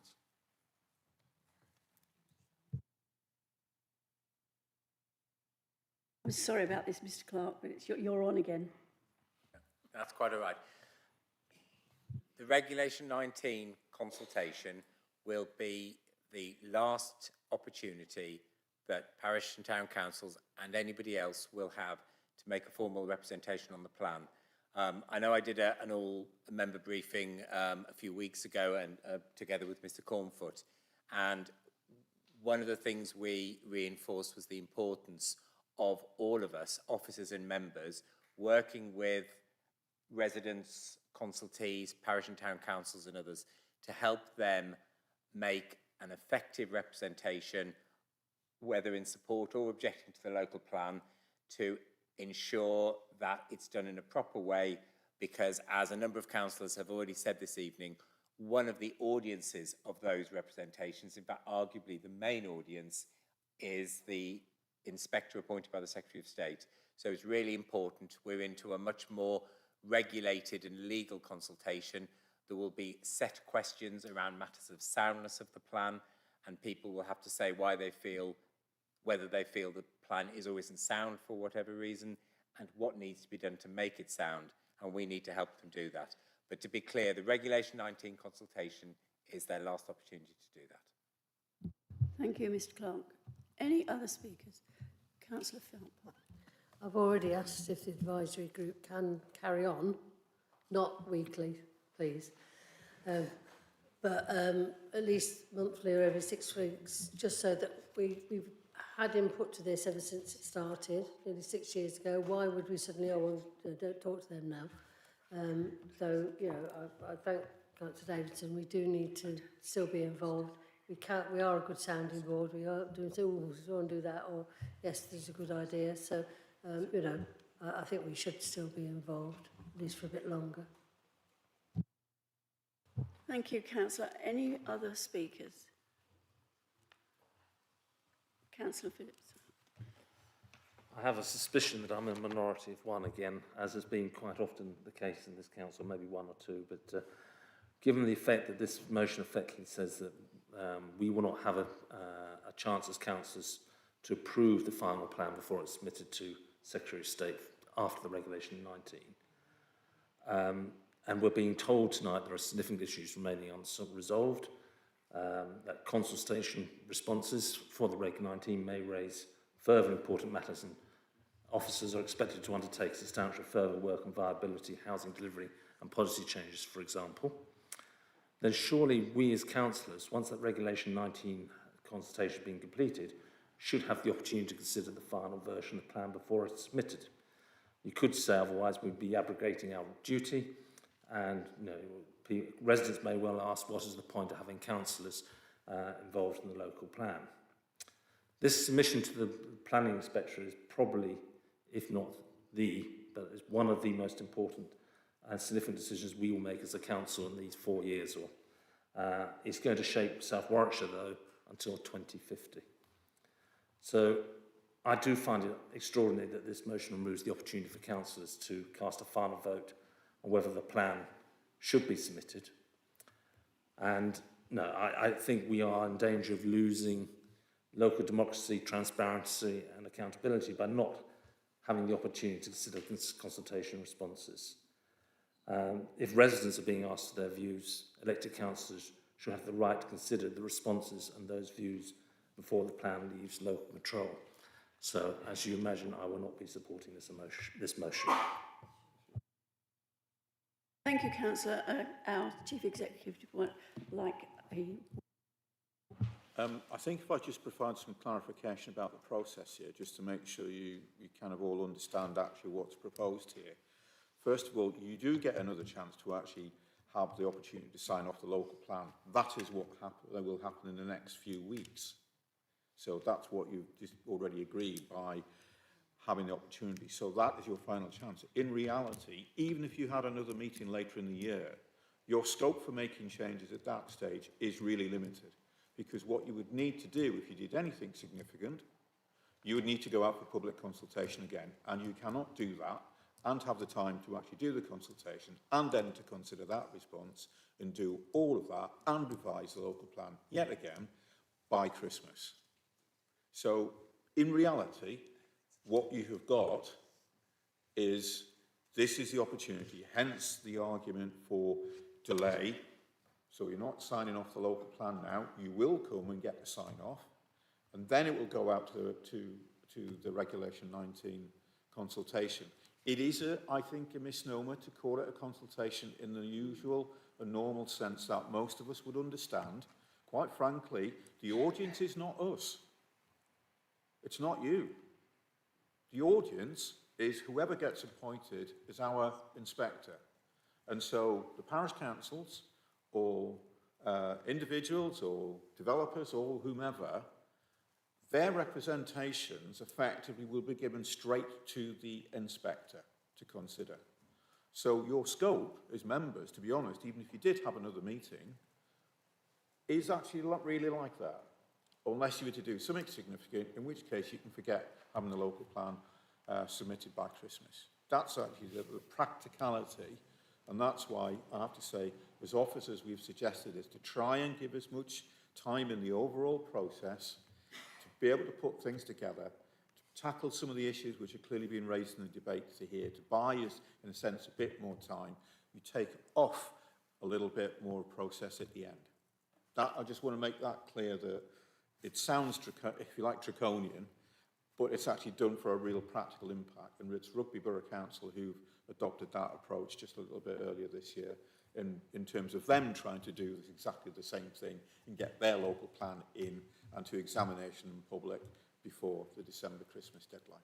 So hopefully that's just to make it clear what this recommendation actually means in practical terms. Thank you, Mr. Elliott.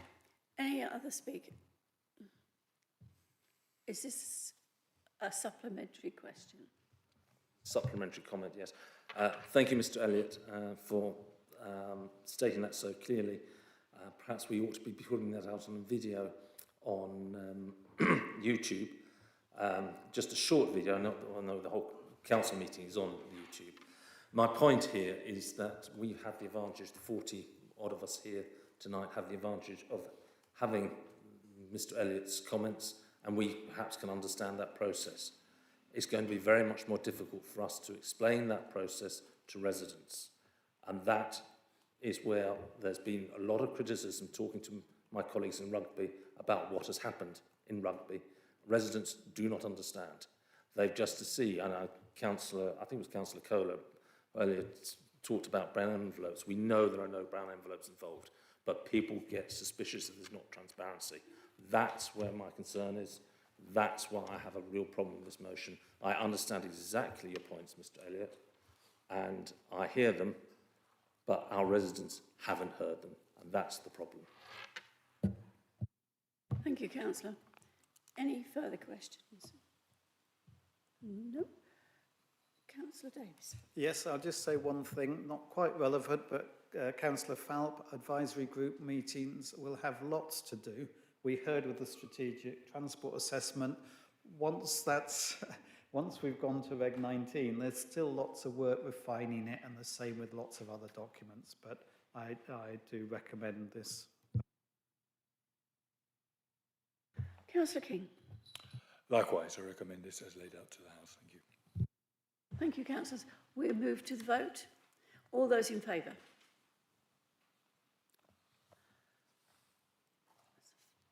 All those against?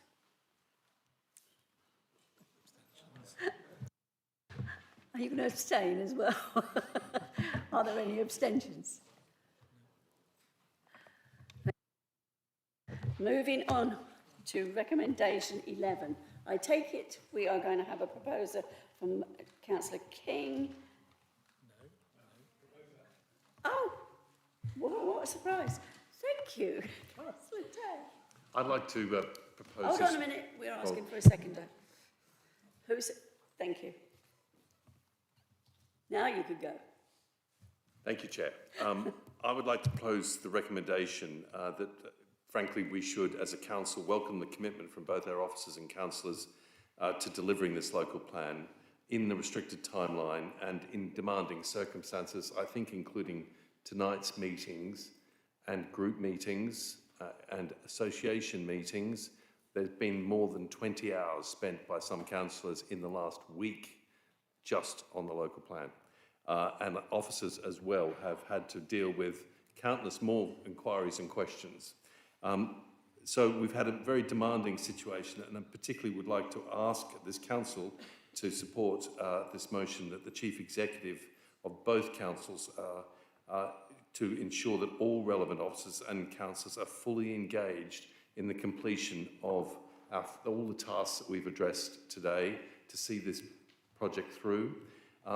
As I said earlier about Parkinson's law, the job, if necessary, let's get locked in a room, as we had to do with one of these amendments earlier, thank you Councillor Chilvers, and get it sorted, because our officers need clear direction, and there is no time, no road left for further debate and general academic planning work.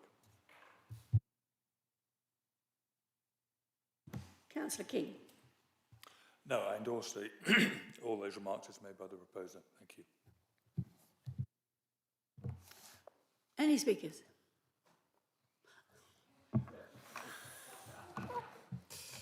Councillor Hurst. I'll buy the beers.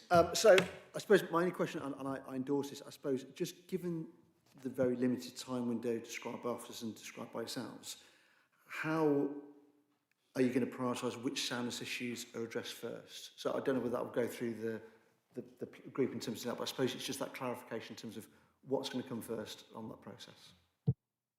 Thank you. Councillor Davies. Going in parallel, Cabinet have met officers, and you may know the Keystone are sort of helping project manage this, so we've met just before this meeting. Some will be with advisory groups, some will be in different things. It's very clear it needs to be separate work streams. It can't be all those officers behind me at all the meetings. And locking in rooms, I think, will happen several times. At ONS, there did seem to be sometimes people not quite getting what the others were saying, so they need to be in the room first to understand what the gap is and then come back and see if they've got a resolution. Thank you, Councillor. Any further speakers? Councillor King. Nothing further to add, thank you, Chair. In that case, we move. Oh, So, beg your pardon. Chair, I'd like to I'm move the looking at- motion as set out there in whatever it is, number 11. Thank you.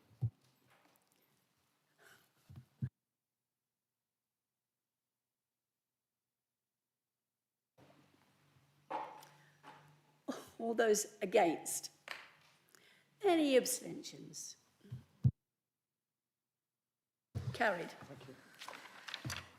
Right, just before we do item 12, which thankfully is the Conceal, I would actually like to thank the planning officers that have given once again their time this evening and for many evenings in the past week or so. So thank you very much.